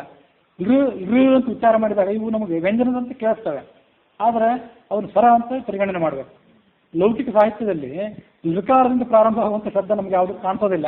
ಋಕಾರದಿಂದ ಋಷಿ ಅನ್ನೋ ಶಬ್ದ ಕಾಣಿಸ್ತದೆ, ಮುಗಿತಲ್ಲಿಗೆ. ಅಂತ ಅನ್ನೋದೊಂದು ಋಘಾಯ ನಮಃ ಅಂತ ಅನ್ನೋದೊಂದು ಮಾತ್ರ ಪ್ರತ್ಯೇಕವಾಗಿ ಪುರಾಣ ಸಾಹಿತ್ಯ, ವೈದಿಕ ಸಾಹಿತ್ಯದಲ್ಲಿ ಕಾಣಿಸ್ತದೆ. ಮತ್ತು ಋಕ್ಕಂತೂ ಯಾವ ಅಕ್ಷರವೂ ಕಾಣಿಸೋದೇ ಇಲ್ಲ. ಅಂತ ಹೆಸರುಗಳನ್ನ ನಾವು ಸಂಸ್ಕೃತ ಸಾಹಿತ್ಯದಲ್ಲಿಯೂ ಕೂಡ ಎಲ್ಲೂ ಕಾಣೋದಿಲ್ಲ. ಆದರೆ ವೈದಿಕ ಸಾಹಿತ್ಯ, ಪುರಾಣ ಸಾಹಿತ್ಯದಲ್ಲಿ ಕಾಣ್ತೇವೆ ಅಂತ ಅದನ್ನು ಗಮನಿಸಬೇಕು. ಲುಷಃ, ಅಂದರೆ ದೇವಮಾತೆ ಆದಂತಹ ಅದಿತಿ, ಅವಳಿಗೆ ಸುಖವನ್ನ ಕೊಡುವಂಥವನು ಅಂತ ಹೀಗೆ ಅರ್ಥ ಮಾಡ್ಬೇಕು. ಅದಕ್ಕೆ ದೇವಮಾತೆಯಾದ ಅದಿತಿಯ ಮಕ್ಕಳಾದಂತಹ ದೇವತೆಗಳನ್ನು ಪೊರೆಯುವವನು. ಆದ್ದರಿಂದ ಆತ ಲುಷ. ಮುಂದೆ ಅದರ ನಂತರ ಬರುವಂಥದ್ದು ಹೃದಯ ನಮಃ. ಋಷ ಅಂತ ಅನ್ನುವಂಥದ್ದು ಅಕಾರಾಂತ ಶಬ್ದ, ದೇವ ರಾಮ ಕೃಷ್ಣ ಇತ್ಯಾದಿಗಳಂತೆ. ಋಜಿ ಅಂತ ಏನಿದೆ ಅದು ಇಕಾರಾಂತವಾದ ಶಬ್ದ, ಹರಿ ಕವಿ ಮೊದಲಾದ ಶಬ್ದದಂತೆ. ಅದಕ್ಕೆ ಭಕ್ತ ಪರಾಧೀನ ಅಂತ ಹೀಗೆ ಅರ್ಥ ಅದಕ್ಕೆ, ಅಥವಾ ದೈತ್ಯರನ್ನು ಸೋಲಿಸುವನಂತೂ ಕೂಡ ಹೀಗೆ ಅರ್ಥ ಆಗ್ಬೋದು. ಅದಾದ ನಂತರ ಬರುವಂಥದ್ದು ಏಕಾತ್ಮ ಅನ್ನುವಂಥ ಶಬ್ದ. ನಾನು ಆಗಲೇ ಹೇಳಿದೆ, ಕನ್ನಡದಲ್ಲಿ ಹ್ರಸ್ವ ಎ ಇದೆ, ದೀರ್ಘ ಎ ಇದೆ. ಅದು ಸಂಸ್ಕೃತದಲ್ಲಿ ದೀರ್ಘ ಎ ಒಂದೇ ಇದೆ. ಅದು ಪಾಣಿನಿ ವ್ಯಾಕರಣಕ್ಕೂ ಕೂಡ ಸಮ್ಮತ ಆಗಿದೆ. ಈ ಆನಂದ ರಾಮಾಯಣದಲ್ಲಿ ಮಾತೃಕನ್ಯಾಸದಲ್ಲೂ ಅದೇ ವಿಷಯನೇ ಇದೆ. ಹಾಗಾಗಿ ಏಕಾತ್ಮ, ಜಗತ್ತಿಗೆ ಒಂದೇ ದೈವ, ಹೆದ್ದೈವ, ಅದಕ್ಕಾಗಿ ಆತ ಏಕಾತ್ಮ ಅನ್ಸ್ಕೊಳ್ತಾನೆ. ಮುಂದೆ ಐಂ, ಐರಾಯ ನಮಃ. ಐಂ ಅನ್ನೋ ಶಬ್ದದಿಂದ ಐರ ಅಂತ ಅರ್ಥವನ್ನು ತಗೊಳ್ಬೇಕು. ಅದಕ್ಕೆ ಮುಖ್ಯ ಪ್ರಾಣನಿಗೆ ನಿಯಾಮಕ ಅಂತ ಅರ್ಥ. ಅದಕ್ಕೆ ಇವೆಲ್ಲ ಅರ್ಥಗಳನ್ನು ತಿಳ್ಕೊಂಡು ಮಾತುಕನ್ಯಾಸ ಮಾಡಿದ್ರೆ ಹೆಚ್ಚು ಫಲಪ್ರದ. ಆದರೆ ಏನಾಗ್ತದೆ, ಶಬ್ದಗಳು ಬಹಳ ಸೂಕ್ಷ್ಮವಾದ ಸಂಕೀರ್ಣವಾದ ಶಬ್ದಗಳಾದ್ದರಿಂದ ಹೇಳುವಾಗ ಶಬ್ದ ಅರ್ಥ ಇಲ್ಲ, ನೆನಪು ಉಳಿದಿರ್ತದೆ, ಮಾಡುವಾಗ ಅದೆಲ್ಲ ಮರ್ತು ಹೋಗ್ತದೆ. ಇಲ್ಲಿ ಅಂತೂ ಐರ ಅನ್ನೋ ಶಬ್ದಕ್ಕೆ ಮುಖ್ಯ ಪ್ರಾಣನಿಗೆ ನಿಯಾಮಕ ಅಂತ ಅರ್ಥ. ಅಥವಾ ರುದ್ರನಿಗೆ ಸಂತೋಷ ಕೊಡುವಂಥವನು. ಯಾಕೆಂದ್ರೆ ರುದ್ರ ಸದಾ ರಾಮನಾಮ ಜಪ ಮಾಡ್ತಿರ್ತಾನಂತೆ. ಹಾಗೆ ರುದ್ರ ರಾಮನಾಮ ಜಪ ಮಾಡಿ ಸಂತೋಷ ಪಡ್ಕೊಳ್ತಾನಾದ್ರಿಂದ ರುದ್ರನಿಗೆ ಸಂತೋಷ ಕೊಡುವವನಾದ್ರಿಂದ ಐರ ಅನ್ನುವಂಥ ಶಬ್ದವನ್ನು ಕೂಡ ನಾವು ತಿಳ್ಕೊಳ್ಬೋದು. ಮತ್ತೊಂದು ವ್ಯಾಖ್ಯಾನ ಅದಕ್ಕಿದೆ. ಅದರ ಮುಂದೆ ಬರುವಂಥ ಶಬ್ದ ಏನಿದೆ ಅದು ಓಜಭೃತ್. ಓಜ ಅಂದರೆ ಎಲ್ಲರಿಗೂ ಗೊತ್ತಿರುವಂಥ ಓಜಸ್ ಅನ್ನೋ ಶಬ್ದ. ಅದು ಅದನ್ನು ಧಾರಣೆ ಮಾಡುವ ಮಹಾಶಕ್ತಿಶಾಲಿ ಅಂತ ಅರ್ಥ. ಅದರ ಬಳಿಕ ಬರುವಂಥದ್ದು ಔರಸ. ಇನ್ನೂ ಕೂಡ ಓಕಾರಕ್ಕೂ ಕೂಡ ಹಸ್ವ ಓ ಇಲ್ಲ, ದೀರ್ಘ ಓ ಒಂದೇ. ಅದಕ್ಕಾಗಿ ಹಿಂದೊಂದು ಬಾರಿ ಹೇಳಿದ್ದೆ, ವೆಂಕಟರಮಣ ಅಂತಲೇ ಹೇಳಬೇಕು, ವೆಂಕಟರಮಣ ಅಂತಲ್ಲ. ಯಾಕಂದರೆ ಹಸ್ವ ಏ ಇಲ್ಲವೇ ಇಲ್ಲ ಕನ್ನಡದಲ್ಲಿ. ಔರಸ ಅನ್ನುವಂಥ ಶಬ್ದ ಇದೆ. ಔರಸ ಅನ್ನೋ ಶಬ್ದಕ್ಕೆ ಹೃದಯದಲ್ಲಿರುವಂಥವನು ಅಂತ ಹೀಗೆ ಒಂದರ್ಥ. ಅಥವಾ ಬ್ರಹ್ಮನಿಗೆ ತಂದೆಯಾದವನು. ಔಹು ಬ್ರಹ್ಮ ಅಪತ್ಯಂ ಯಶಸಃ ಔರಸಃ. ಹೀಗೆ ಚತುರ್ಮುಖ ಬ್ರಹ್ಮನಿಗೂ ತಂದೆಯಾದವನು ಅಂತ ಹೀಗೊಂದು ಕೂಡ ಅರ್ಥವನ್ನು ನಾವು ಅದಕ್ಕೆ ಗಮನಿಸಬೇಕು. ಅದರ ಮುಂದೆ ಬರುವಂಥದ್ದು ಅಂ ಅಂತಾಯ ನಮಃ. ಅಂ ಅಹ ಅಂತ ಎರಡಿವೆ. ಅಂ ಅಹ ಅಂತ ಅನ್ನುವುದು ಪಾಣಿನಿ ವ್ಯಾಕರಣದಲ್ಲಿ ಬಂದಿಲ್ಲ. ಅದನ್ನು ಆತ ಪಾಣಿನಿ ಪರಿಗಣನೆ ಮಾಡಲೇ ಇಲ್ಲ. ಪಾಣಿನಿ ವ್ಯಾಕರಣದಲ್ಲಿ ಎಷ್ಟು ಸ್ವರಗಳಿವೆ ಅಂತ ಇಲ್ಲಿ ಮುಂದೆ ಅದನ್ನು ಕೂಡ ಹೇಳ್ತೇನೆ. ಇದು ಅಂತ ಅಂತ ಅರ್ಥ. ಅಂತ ಅಂದರೆ ಸರ್ವೋತ್ಕೃಷ್ಟ ಅಥವಾ ಜಗತ್ತಿಗೆ ಕೊನೆಯಾದವನು, ಜಗತ್ತಿನ ಕೊನೆಯನ್ನು ಮಾಡತಕ್ಕಂಥವನು ಪ್ರಳಯ ಕಾಲದಲ್ಲಿ ಅಂತ ಹೀಗೆ ಕೂಡ ಅರ್ಥ ಮಾಡ್ಬೋದು. ಅರ್ಧಗರ್ಭ ಅನ್ನುವಂಥದ್ದು ಅಹ ಅನ್ನುವ ಶಬ್ದದಿಂದ ವಾಚ್ಯವಾದದ್ದು. ಅರ್ಧಗರ್ಭ ಅಂತಂದರೆ ಚತುರ್ಮುಖ ಬ್ರಹ್ಮಾದಿಗಳಿಗೆ ಆಶ್ರಯಭೂತನಾದವನು ಅಂತ ಹೀಗೆ ಅದಕ್ಕೆ ಅರ್ಥ ನೋಡಬೇಕು. ಅವರನ್ನು ತನ್ನ ಗರ್ಭದಲ್ಲಿ ಇಟ್ಕೊಂಡವನು. ಮುಂದೆ ಇವಿಷ್ಟು 16 ಸ್ವರಗಳಾದವು. ಆನಂದ ರಾಮಾಯಣದಲ್ಲೂ ತತ್ವನ್ಯಾಸದಲ್ಲೂ 16 ಸ್ವರಗಳೇ, ಅದರಲ್ಲೇನು ವ್ಯತ್ಯಾಸವೇನಿಲ್ಲ. ಅದರ ಮುಂದೆ ಬರುವಂಥದ್ದು ಕವರ್ಗೀಯ ವ್ಯಂಜನಾಕ್ಷರಗಳು. ಕಪಿಲ ಅನ್ನುವಂಥ ಶಬ್ದ ಇದೆ. ಕಪಿಲ ಅನ್ನೋ ಶಬ್ದಕ್ಕೆ ಮುಕ್ತನಿಗೆ ನಿಯಾಮಕ ಅಂತ ಅರ್ಥ. ಕಪಿಲ ಅಂತ ಅನ್ನೋದು ಜ್ಞಾನದಾಯಕವಾದಂಥ ರೂಪ. ದತ್ತ, ಕಪಿಲ, ವೇದವ್ಯಾಸ ಇವೆಲ್ಲ ಜ್ಞಾನದಾಯಕವಾದಂಥ ರೂಪಗಳು. ಅದರಲ್ಲಿ ಮುಕ್ತನಿಗೆ, ಕಪಿಲ ಅನ್ನೋ ಶಬ್ದಕ್ಕೆ ಮುಕ್ತರಿಗೆ ನಿಯಾಮಕ ಅಂತ ಕೂಡ ಹೀಗೆ ಅರ್ಥ ಮಾಡ್ಬೋದು. ಸುಖರೂಪ ಆದ್ದರಿಂದ ಅದಕ್ಕೆ ಕಪಿಲ ಅನ್ನೋ ಶಬ್ದಕ್ಕೆ ಹೀಗೆ ಇನ್ನೊಂದು ಅರ್ಥವನ್ನು ಕೂಡ ಹೇಳ್ಬೋದು. ಕ ಅಂದರೆ ಸುಖರೂಪನಾದವನು, ಪಿ ಅಂದರೆ ಜಗತ್ತನ್ನು ಪಾಲನೆ ಮಾಡುವವನು, ಮತ್ತು ಲ ಅಂದರೆ ಜಗತ್ತನ್ನು ನಾಶ ಮಾಡುವಂಥವನು. ಅದಕ್ಕೆಲ್ಲ ಸೂಕ್ಷ್ಮವಾದಂಥ ಧಾತುಗಳು ಮತ್ತು ಧಾತುಗಳ ಪ್ರತ್ಯಯ ಇವೆರಡನ್ನು ಕೂಡ ತೋರಿಸ್ತಾರೆ. ಹೀಗೆ ಕಪಿಲ ಅಂತಂದರೆ ಸುಖರೂಪನಾದವನು, ಜಗತ್ತನ್ನು ಪಾಲನೆ ಮಾಡುವವನು ಮತ್ತು ಜಗತ್ತನ್ನು ನಾಶ ಮಾಡುವವನು, ಹೀಗೆ ಅರ್ಥ ಆಗ್ಬೋದು. ಅದರ ಮುಂದೆ ಬರುವಂಥದ್ದು ಖಪತಯೇ ನಮಃ. ಖ ಅಂದರೆ ಆಕಾಶ, ಆಕಾಶಕ್ಕೆ ಒಡೆಯನಾದವನು. ಖ ಅಂದರೆ ಇನ್ನೊಂದು ಅರ್ಥವನ್ನು ಕೂಡ ಹೇಳ್ಬೋದು. ಖ ಅಂದರೆ ಇಂದ್ರಿಯ ಅಂತ ಅರ್ಥ. ಆ ಇಂದ್ರಿಯಗಳಿಗೆ ಪ್ರೇರಕ. ಋಷಿಕ ಅಂದರೆ ಇಂದ್ರಿಯ, ಋಷಿಕಂ ವಿಷಯೇಂದ್ರಿಯಂ ಅಂತ ಅಮರಕೋಶ. ಹಾಗಾಗಿ ಇಂದ್ರಿಯಗಳಿಗೆ ಪ್ರೇರಕ ಆದ್ದರಿಂದ ಋಷಿಕೇಶ ಅಂತ ಹೇಗಂತೀವೋ ಹಾಗೆ ಖಪತಿ, ಋಷಿಕೇಶ, ಖಪತಿ ಇವೆರಡು ಕೂಡ ಪರ್ಯಾಯ ಶಬ್ದಗಳು. ಅಥವಾ ಖ ಅಂದರೆ ಆಕಾಶ ಅಂತ ಅರ್ಥ. ಹೀಗೆ ನಾವು ತಿಳ್ಕೊಂಡು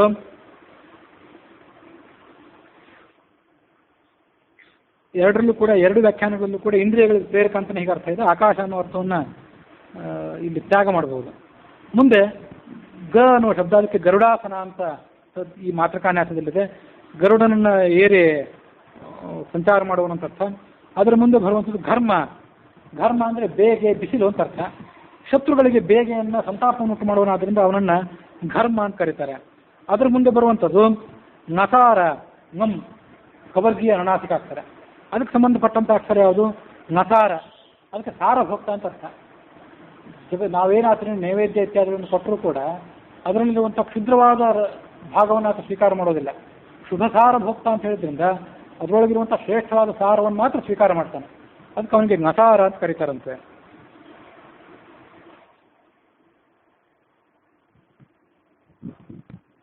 ಅಥವಾ ನಸಾರ ಅಂತಂದರೆ ವಿಷಯಾಹ. ನ ಅಂದರೆ ವಿಷಯಗಳು, ಈ ವಿಷಯ ಪದಾರ್ಥಗಳು, ನಾವು ಸುತ್ತಮುತ್ತಲು ಭೋಗ ಪದಾರ್ಥಗಳು ನಮ್ಮನ್ನೇನು ಆಕರ್ಷಿಸ್ತಾವಲ್ಲ ಅವುಗಳನ್ನು ಮೀರಿ ಇರುವಂಥ ಸಾರಭೂತನಾದಂಥ ಭಗವಂತ. ಇವುಗಳನ್ನು ಮೀರಿ ನಾವು ಆತನನ್ನು ತಲುಪಬೇಕು ಅನ್ನೋ ಅರ್ಥದಲ್ಲಿ ಆತ ನಸಾರ. ಅದರ ಮುಂದೆ ಬರುವಂಥದ್ದು ಚವರ್ಗ. ಆ ಚವರ್ಗಕ್ಕೆ ಮೊದಲನೇ ಅಕ್ಷರ ಚಾರ್ವಂಗ. ಅಂಗ ಅಂದ್ರೆ ಶರೀರ ಅಂತ ಅರ್ಥ, ಚಾರು ಅಂದರೆ ಸುಂದರ ಅಂತ ಅರ್ಥ. ಸುಂದರವಾದಂಥ ಅಂಗಾಂಗಗಳಿರುವನಾದ್ರಿಂದ ಅವನನ್ನು ಚಾರ್ವಂಗ ಅಂತ ಕರೀತಾರೆ. ಅದಾದ ಬಳಿಕ ಬರುವಂಥದ್ದು ಛಂದೋಗಮ್ಯ ಅನ್ನುವ ಶಬ್ದ. ಛಂದಸ್ಸು ಅಂದರೆ ವೇದ. ಆ ವೇದಗಳಿಂದ ಪ್ರತಿಪಾದ್ಯನಾದವನು ಅನ್ನೋ ಕಾರಣಕ್ಕಾಗಿ ಆತ ಛಂದಸ್ಸು. ಮುಂದೆ ಜನಾರ್ದನ ಅನ್ನೋ ಶಬ್ದ. ಜನಂ ಅರ್ಧಯತೀತಿ ಜನಾರ್ದನ. ಜನ ಅಂದರೆ ಜನರು, ಲೋಕದಲ್ಲಿರುವಂಥ ಪ್ರಜೆಗಳು ಅಂತ ಅರ್ಥ. ಅದರಲ್ಲಿ ದುಷ್ಟರಾದವರನ್ನು ಸಂಹಾರ ಮಾಡ್ತಾನೆ. ಅದಕ್ಕಾಗಿ ಅರ್ಧಯತಿ ಅಂದರೆ ಪೀಡೆ ಮಾಡುವನು ಅಂತ ಅರ್ಥ. ದುಷ್ಟರನ್ನು ಮಾತ್ರ ಪೀಡೆ ಮಾಡ್ತಾನಂತಲ್ಲ, ಪ್ರಳಯ ಕಾಲದಲ್ಲಿ ಎಲ್ಲರನ್ನೂ ಪೀಡೆ ಮಾಡಿ ಕರ್ಕೊಂಡು ಹೋಗಿಬಿಡ್ತಾನೆ. ಅದಕ್ಕಾಗಿ ಆತ ಜನಾರ್ದನ. ಹೀಗೆ ಆತನ ಜನಾರ್ದನ ಅನ್ನೋ ಶಬ್ದದಿಂದ ಹೇಳ್ಬೋದು.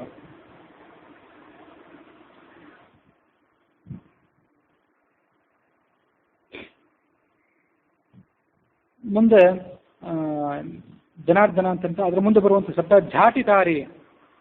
ಝಾಟಿತಾರಿ ಅನ್ನೋ ಶಬ್ದಕ್ಕೆ ಶತ್ರುಗಳನ್ನೆಲ್ಲ ಧ್ವಂಸ ಮಾಡುವವನು, ಶತ್ರುರಹಿತನಾದವನು ಅಂತ ಹೀಗರ್ಥ. ಶತ್ರುಗಳನ್ನು ದೂರ ಇಟ್ಟವನು. ಝಾಟಿತಾಹ ಅರಯ ಏನ ಸಹ ಝಾಟಿತಾರಿಹಿ. ಅದರ ಮುಂದೆ ಬರುವಂಥದ್ದು ಞಮ ಅನ್ನುವಂಥ ಶಬ್ದ. ಚವರ್ಗೀಯ ಅನುನಾಸಿಕಾಕ್ಷರ ಇದು. ಅದಕ್ಕೆ ಹೊಂದಿಕೊಂಡಂತೆ ಞಮ ಅಂದರೆ ಸಾಮಗಾನ ಪ್ರಿಯನಾದವನು ಅಂತ ಅರ್ಥ ಅಂತದ್ದು. ಸಾಮವೇದದಿಂದ ಪ್ರತಿಪಾದ್ಯನಾದವನು ಈಗ ಅರ್ಥಕ್ಕೆ ಕಂಡು ಬರ್ತದೆ. ಅದರ ನಂತರ ಬರುವಂಥ ಶಬ್ದ ಏನಿದೆ ಟಮ್, ತಕಾರ. ಅದಕ್ಕೆ ಟಂಕಿ ಅನ್ನೋ ಶಬ್ದ ಇದೆ. ಟಂಕ ಅಂದರೆ ಖಡ್ಗ ಅಂತ ಕೂಡ ಒಂದು ಅರ್ಥ ಇದೆ. ಅದು ಒಂದು ಆಯುಧ. ಆ ಆಯುಧವನ್ನು ಧಾರಣೆ ಮಾಡುವನಾದ್ರಿಂದ ಅವನಿಗೆ ಟಂಕಿ ಅಂತ ಕರೀತಾರೆ. ಪಾಪ ವಿಧಾರಣ ರೂಪವಂತ ಆಯುಧವನ್ನು ತನ್ನ ಕೈಯಲ್ಲಿ ಇಟ್ಕೊಂಡವನಾದ್ರಿಂದ ಅವನಿಗೆ ಟಂಕಿ ಅಂತ ಕರೀತಾರೆ. ಅದರ ಮುಂದೆ ಬರುವಂಥ ಶಬ್ದ ಥಲಕ. ವಿಚಿತ್ರವಾದ ಶಬ್ದಗಳು ಕಾಣಿಸ್ತವೆ ನಮಗೂ. ಥಲಕ ಅಂತಂದರೆ ರುದ್ರ ಇಂದ್ರಿಗೂ ಕೂಡ ಸುಖವನ್ನು ಕೊಡುವಂಥವನು ಅಂತ ಹೀಗೆ ಅದಕ್ಕೆ ಅರ್ಥ. ಕಹ ಅಂದರೆ ರುದ್ರ, ಲ ಅಂದರೆ ಇಂದ್ರ, ಅವರಿಬ್ಬರಿಗೂ ಕೂಡ ಕ ಅಂದರೆ ಸುಖವನ್ನು ಕೊಡುವನಾದ್ರಿಂದ ಥಲಕ. ಟಂಕಿ ಅಂದ್ರೆ ಒಂದು ನಾಣ್ಯ ಸಾಧನ. ಒಂದು ನಾಣ್ಯ ಅಂತ ಎಲ್ಲ ಕೇಳಿದ ನೆನಪಿದೆ ನಾನು. ಹೌದೌದು, ಅದೇ ಇಷ್ಟು ತೂಕದ ನಾಣ್ಯ ರಾಮಟಂಕಿ ಅಂತೆಲ್ಲ ಕೇಳಿದ್ದೀರಿ. ಹೌದು. ಆದರೆ ಈ ಮಾತೃಕಾನ್ಯಾಸ ಇತ್ಯಾದಿಗಳನ್ನೆಲ್ಲ ಹೇಳುವಾಗ ಟಂಕಿ ದಂಡಿ ಚ ಧನ್ವಿ ಚ ಸಪ್ತಯುಕ್ತಾಸ್ತು ವಾಮತಃ ಮಾತೃಕಾನ್ಯಾಸದ ಧ್ಯಾನ ಶ್ಲೋಕ ಇದೆ.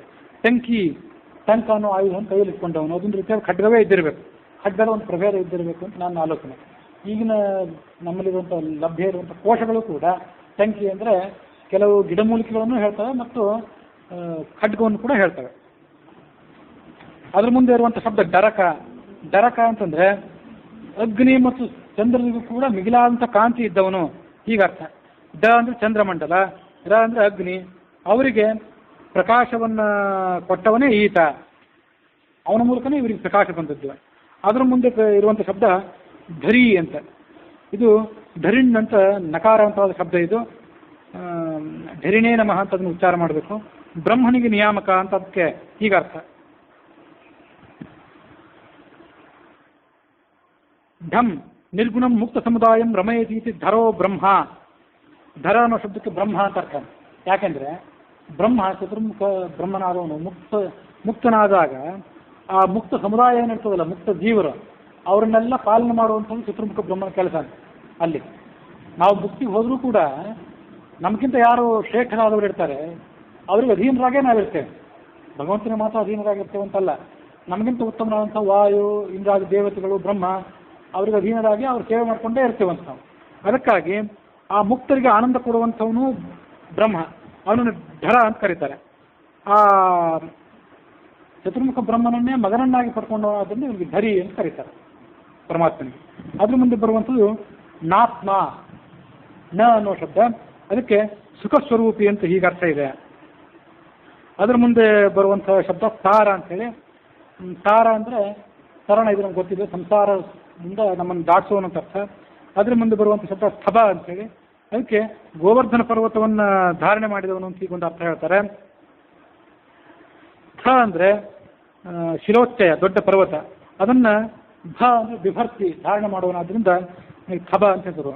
ಅದರ ಮುಂದೆ ಬರುವಂಥ ಶಬ್ದ ಏನಿದೆ ದಂಡಿ, ಕೈಯಲ್ಲಿ ದಂಡವನ್ನು ಧಾರಣೆ ಮಾಡಿದವನು, ದುಷ್ಟರನ್ನು ದಂಡಿಸುವವನು ಅಂತ ಹೀಗೆ ಅರ್ಥ ಅದನ್ನು ನಮಗೆ ಗೋಚರ ಆಗ್ತದೆ. ಮತ್ತು ಗೋವುಗಳನ್ನು ಪಾಲನೆ ಮಾಡಲಿಕ್ಕಾಗಿ ಕೃಷ್ಣ ರೂಪದಿಂದ ಕೈಯಲ್ಲಿ ಬಡಿಗೆ ನಡ್ಕೊಂಡವನು, ಅದಕ್ಕಾಗಿ ಆತ ದಂಡಿ. ಅದ್ರ ಮುಂದೆ ಬರುವಂಥದ್ದು ಧನ್ವಿ ಅಂದರೆ ಧನುಸ್ಸನ್ನು ಕೈಯಲ್ಲಿ ಇಟ್ಕೊಂಡಿದ್ದವನು ಶ್ರೀರಾಮ. ಮುಂದೆ ನಮ್ಯ, ನಕಾರದಿಂದ ಪ್ರಾರಂಭ ಆಗುವಂಥ ಅಕ್ಷರ, ಎಲ್ಲರಿಂದಲೂ ನಮಸ್ಕೃತ ಅಂತ ಅರ್ಥ. ಅದ್ರ ಮುಂದೆ ಬರುವಂಥ ಶಬ್ದ ಏನಿದೆ ಅದು ಪರ ಅಂದರೆ ಗುಣಪರಿಪೂರ್ಣ ಅಂತ ಅರ್ಥ, ಶ್ರೇಷ್ಠ ಅಂತ ಅರ್ಥ ಅದಕ್ಕೆ.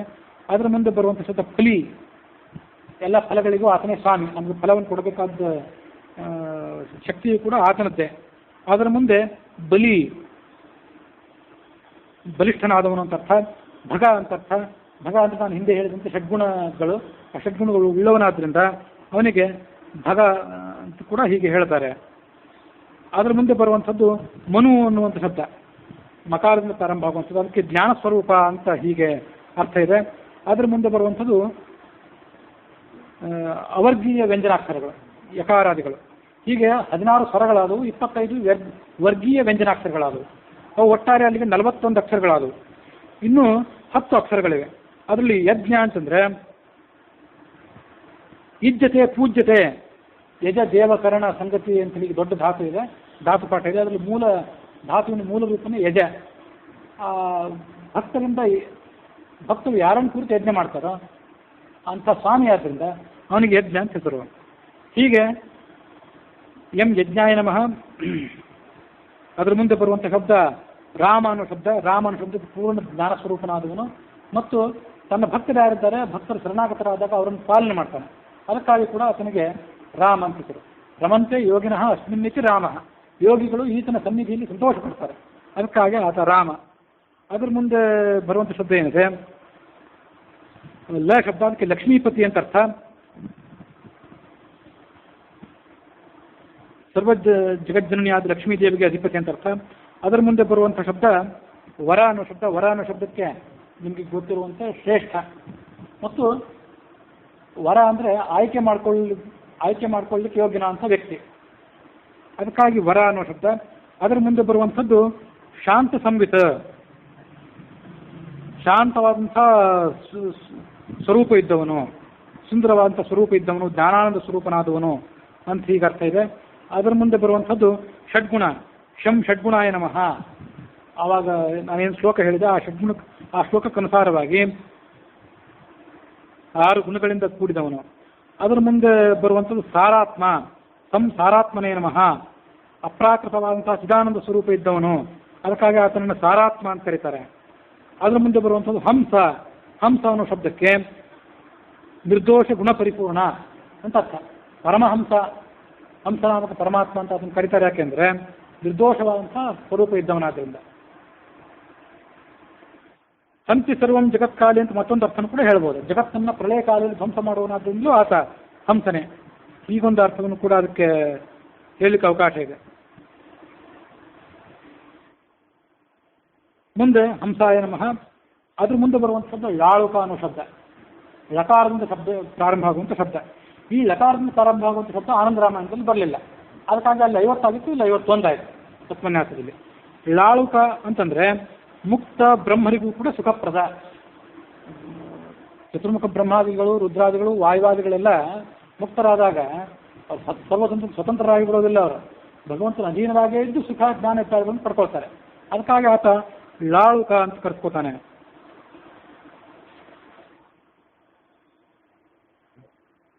ಮುಂದೆ ಲಾಳುಕ ಅಂತಂದರೆ ಲಾಹ ಅಂದರೆ ಮುಕ್ತಾಹ, ಆ ಮುಕ್ತರಾದಂಥ ಇಂದ್ರ ಇತ್ಯಾದಿಗಳು ಅವರಿಗೆ ಸುಖವನ್ನು ಕೊಡುವನಾದ್ರಿಂದ ಈ ಲಾಳುಕ. ಅಲ್ಲಿ ಕ ಅನ್ನೋ ಶಬ್ದಕ್ಕೆ ಸುಖ ಅಂತ ಈಗ ಅರ್ಥ. ಅದ್ರ ಮುಂದೆ ಬರುವಂಥ ಕ್ಷ ಅಕ್ಷರ ಏನಿದೆ ಅದನ್ನು ಆನಂದ ರಾಮಾಯಣ ಕ್ಷಮಿ ಅಂತ ತೆಗೆದುಕೊಂಡಿತ್ತು.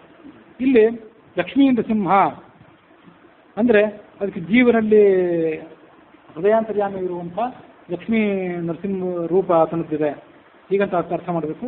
ಕೊನೆಗೆ ಇರೋದು ಅದು ತಲೆ ಅಮ್ಮಜಾಯ ನಮಃ ಅಂತ ತಲೆಯಿಂದ ಪ್ರಾರಂಭ ಆಗಿತ್ತು. ಲಕ್ಷ್ಮೀಂದ್ರ ಸಿಂಹಾಯ ನಮಃ ಅಂತ ಎದೆ ತನಕ ಅದನ್ನು ಸಮಾಪ್ತಿ ಮಾಡಬೇಕು ಅಂತ. ಇದು 51 ಅಕ್ಷರಗಳು, 16 ಸ್ವರಗಳು, 25 ವರ್ಗೀಯ ಅಕ್ಷರಗಳು, 10 ಅವರ್ಗೀಯ ಅಕ್ಷರಗಳು, ಒಟ್ಟು 51 ಅಕ್ಷರಗಳು. ಇದು ತತ್ವನ್ಯಾಸದಲ್ಲಿ. ಆನಂದ ರಾಮಾಯಣದಲ್ಲಿ ಕೇವಲ 50 ಅಕ್ಷರಗಳು ಕ್ಷಮಿಯಲ್ಲೂ ಅಂತ ಬಂದಿತ್ತು. ಲಾಳುಕ ಅನ್ನುವಂಥದ್ದು ಅಲ್ಲಿ ಬಂದಿರಲಿಲ್ಲ. ಇನ್ನು ಇದಕ್ಕೆ ಇರುವಂಥ ಸ್ವಲ್ಪವೇ ವ್ಯತ್ಯಾಸ ಅಂತಂದರೆ, ಇವತ್ತು ನಾವು ಅನುಸರಣೆ ಮಾಡ್ತಿರುವಂಥ ವ್ಯಾಕರಣ ಪಾಣಿನಿ ವ್ಯಾಕರಣ. ಆ ಪಾಣಿನಿ ವ್ಯಾಕರಣದಲ್ಲಿ ಆತ ಪಟ್ಟಿ ಮಾಡುವಂಥ ಅಕ್ಷರಗಳೇನಿವೆ ಅವು ಕೇವಲ 43 ಅಕ್ಷರಗಳು ಮಾತ್ರ ಆತ ಮೊದಲು ಪಟ್ಟಿ ಮಾಡೋದು. ಅ ಇ ಉ ಋ ಋ ಎ ಓ ಐ ಔ ಇವಿಷ್ಟು ಸ್ವರಗಳು, 9 ಸ್ವರಗಳನ್ನು ಪಟ್ಟಿ ಮಾಡ್ತಾನೆ. ಅ ಇ ಉ ಋ ಇವೇನಿದೆ ಇವಕ್ಕೆ ದೀರ್ಘವು ಕೂಡ ಇದೆ. ಆದರೆ ಋ ಏನಿದೆ ಅದಕ್ಕೆ ಸ್ವಲ್ಪ ವ್ಯತ್ಯಾಸ ಇದೆ. ಋ ಇದಕ್ಕೆ ದೀರ್ಘ ಇಲ್ಲ, ಹ್ರಸ್ವವನ್ನು ಮಾತ್ರ ಹೇಳ್ತಾನೆ ಪಾಣಿನಿ. ಎ ಓ ಇವುಗಳಿಗೆ ಹ್ರಸ್ವ ಇಲ್ಲ, ದೀರ್ಘ ಮಾತ್ರ ಇದೆ. ಋಕಾರಕ್ಕೆ ಹ್ರಸ್ವ ಮಾತ್ರ, ದೀರ್ಘ ಇಲ್ಲ. ಎ ಮತ್ತು ಓಗಳಿಗೆ ದೀರ್ಘ ಮಾತ್ರ ಇದೆ, ಹ್ರಸ್ವ ಇಲ್ಲ. ಇದು ಪಾಣಿನಿಯ ಅಭಿಪ್ರಾಯ. ಹಾಗಾಗಿ ಅವನಲ್ಲಿ ಅ ಇ ಉ ಋ ಋ ಎ ಓ ಐ ಔ ಇವಿಷ್ಟು 9 ಅಕ್ಷರಗಳು. ಅವುಗಳಲ್ಲೇ ಅ ಇ ಉ ಋ ಇವುಗಳಿಗೆ ದೀರ್ಘವು ಕೂಡ ಇದೆ. ಅಂತೂ 9, ಅದಕ್ಕೆ ಆ ದೀರ್ಘಗಳನ್ನು ಕೂಡ 4 ಹೆಚ್ಚಾಗಿ ಸೇರಿಸ್ಕೊಂಡು 13 ಸ್ವರ ಆಗ್ಬೋದು. ಅವನು 9 ಸ್ವರಗಳನ್ನು ಪಟ್ಟಿ ಮಾಡ್ತಾನೆ. ಇನ್ನು 4 ಸೇರಿಸಿದ್ರೆ 13 ಆಗ್ಬೋದು. 16 ಆತನ ಲೆಕ್ಕದಲ್ಲಿ ಇಲ್ಲ, ಪಾಣಿನಿ ಲೆಕ್ಕದಲ್ಲಿ. ಮುಂದೆ 25 ವರ್ಗೀಯ ಅಕ್ಷರಗಳಂತೂ ಇದ್ದೇ ಇವೆ. ಅವರ್ಗೀಯ ಅಕ್ಷರಗಳಲ್ಲೂ ಕೂಡ ಳ ಇತ್ಯಾದಿಗಳನ್ನು ಆತ ಪರಿಗಣನೆ ಮಾಡಿಲ್ಲ. ಳ ಕ್ಷ ಯಾವುದನ್ನು ಕೂಡ ಆತ ಪರಿಗಣನೆ ಮಾಡಲಿಲ್ಲ. ಕೇವಲ 9 ಅಕ್ಷರಗಳನ್ನು, 9 ಅವರ್ಗೀಯ ವ್ಯಂಜನಗಳನ್ನು ಮಾತ್ರ ಆತ ಪಟ್ಟಿ ಮಾಡಿದ್ದಾನೆ. 25 ವರ್ಗೀಯ ವ್ಯಂಜನಗಳು, 9 ಅವರ್ಗೀಯ ವ್ಯಂಜನಗಳು ಮತ್ತು 9 ಸ್ವರಗಳು, ಹೀಗೆ ಕೂಡಿ 43 ಅಕ್ಷರಗಳನ್ನು ಪಾಣಿನಿ ವ್ಯಾಕರಣಕ್ಕನುಸಾರವಾಗಿ ಇವತ್ತು ನಾವು ಇದನ್ನು ಪಠನ ಮಾಡ್ತೀವಿ, ನಾವು ಅಧ್ಯಯನ ಮಾಡ್ತೀವಿ ಮತ್ತು ಅನುಸರಣೆ ಮಾಡ್ತೀವಿ ಅನ್ನೋ ಕಾರಣಕ್ಕಾಗಿ ಇದನ್ನು ಹೇಳಿದೆ. ಆದರೆ ಇದೇ ಸರ್ವಶ್ರೇಷ್ಠ ವ್ಯಾಕರಣ ಅಂತೇನಿಲ್ಲ. ಇದನ್ನು ಮೀರಿದ ವ್ಯಾಕರಣಗಳು ಕೂಡ ಇವೆ. ಸ್ವತಃ ಆನಂದ ರಾಮಾಯಣವೇ ಮತ್ತು ಆಚಾರ್ಯರ ಸರ್ವಮೂಲ ಗ್ರಂಥಗಳು ಕೂಡ ಇದರ ನಿಯಮಗಳನ್ನು ಮೀರಿ ಪ್ರಯೋಗಗಳನ್ನು ಕಂಡಿವೆ ಅಂತ ಅನ್ನೋದನ್ನು ಈ ಸಂದರ್ಭದಲ್ಲಿ ನಾವು ನೆನಪು ಮಾಡ್ಕೊಳ್ಬೇಕು. ಹೀಗೆ 50 ವರ್ಣಗಳಿಂದ ಈ ಜಗತ್ತಲ್ಲೂ ಕೂಡ ವ್ಯಾಪ್ತ ಆಗಿದೆ. ಪ ಅಂತಂದರೆ ಪಟ, ಪಟ ಅಂದರೆ ಬಟ್ಟೆ. ಬಟ್ಟೆಯಲ್ಲಿ ಪಟ ಅನ್ನೋ ಶಬ್ದದಿಂದಲೇ ಅನ್ನೋ ರೂಪದಿಂದಲೇ ಭಗವಂತ ಇದ್ದಾನೆ. ಘಟದಲ್ಲಿ, ಗಡಿಗೆಯಲ್ಲಿ ಘಟ ಅನ್ನೋ ರೂಪದಿಂದಲೇ ಭಗವಂತ ಇದ್ದಾನೆ. ಹೀಗೆ ನಾನಾ ರೂಪದಿಂದ ಆತ ಇದ್ದಾನೆ. ಇದನ್ನು ನಾನು ಬೃಹಸ್ಪತಿ ಪೂರ್ಣವಾಗಿ ವರ್ಣನೆ ಮಾಡಲಿಕ್ಕೆ ಶಕ್ತ ಅಲ್ಲ. ಸಹಸ್ರ ವಕ್ತವಾದಂತಹ ಶೇಷ ಆತನೂ ಕೂಡ ಇದನ್ನು ವರ್ಣನೆ ಮಾಡಲಿಕ್ಕೆ ಸಮರ್ಥನಾಗಲಿಲ್ಲ. ಆದರೆ ವಾಲ್ಮೀಕಿ ಋಷಿ ಮಾತ್ರ ನಿನ್ನ ಅನುಗ್ರಹದಿಂದ ಇಂಥ ದೊಡ್ಡ ರಾಮಾಯಣ ಕಾವ್ಯ ರಚನೆ ಮಾಡಿದ, ಆತ ಧನ್ಯ. ಹೀಗೆ ಆ ಬೃಹಸ್ಪತಿಗಳು ಭಗವಂತನ ಸ್ತೋತ್ರ ಮಾಡಿ ದೇವತೆಗಳ ಸಮೇತನಾಗಿ ಅಲ್ಲಿಂದ ಹೊರಟು ಹೋಗಿಬಿಟ್ರು. ವಾಲ್ಮೀಕಿ ಋಷಿಯು ಕೂಡ ಚಿತ್ರಕೂಟ ದಲ್ಲಿರುವಂಥ ತಮ್ಮ ಆಶ್ರಮಕ್ಕೆ ಹೊರಟು ಹೋದರು. ಅಲ್ಲಿಂದ ಮುಂದೆ ಜನರು ತಾತ್ಕಾಲಿಕವಾಗಿ ಕೆಲವು 1 ವರ್ಷವೋ ಅದೇನೋ ಹಾಸ್ಯವನ್ನೆಲ್ಲ ನಿಲ್ಲಿಸಿಬಿಟ್ಟಿದ್ರಲ್ಲ ರಾಮನ ನಿಷೇಧಾಜ್ಞೆಗೆ ಅನುಗುಣವಾಗಿ. ಮುಂದೆ ಹಾಸ್ಯವನ್ನು, ಮಂಗಲ ಕಾರ್ಯಗಳನ್ನು, ಉತ್ಸಾಹ ಕಾರ್ಯಗಳನ್ನು ಇವೆಲ್ಲವನ್ನು ಕೂಡ ಅವರು ನಿಸ್ಸಂಕೋಚವಾಗಿ ಮಾಡಲಿಕ್ಕೆ ಪ್ರಾರಂಭ ಮಾಡಿದರು ಅಂತನ್ನುವಲ್ಲಿಗೆ ಶತಕೋಟಿ ರಾಮಚರಿತ ಅಂತರ್ಗತ ಆನಂದ ರಾಮಾಯಣದಲ್ಲಿ ರಾಜ್ಯಕಾಂಡದಲ್ಲಿ ಉತ್ತರಾರ್ಧದಲ್ಲಿ ವಾಲ್ಮೀಕಿ ಜನ್ಮ ತತ್ತನ್ಮಂತ್ರ ವರ್ಣನ ಅಂತ ಈ ಸರ್ಗಕ್ಕೆ ಹೆಸರು. ಆ 14ನೆಯ ಸರ್ಗ ಇಲ್ಲಿಗೆ ಮುಕ್ತಾಯ ಆಗಿದೆ.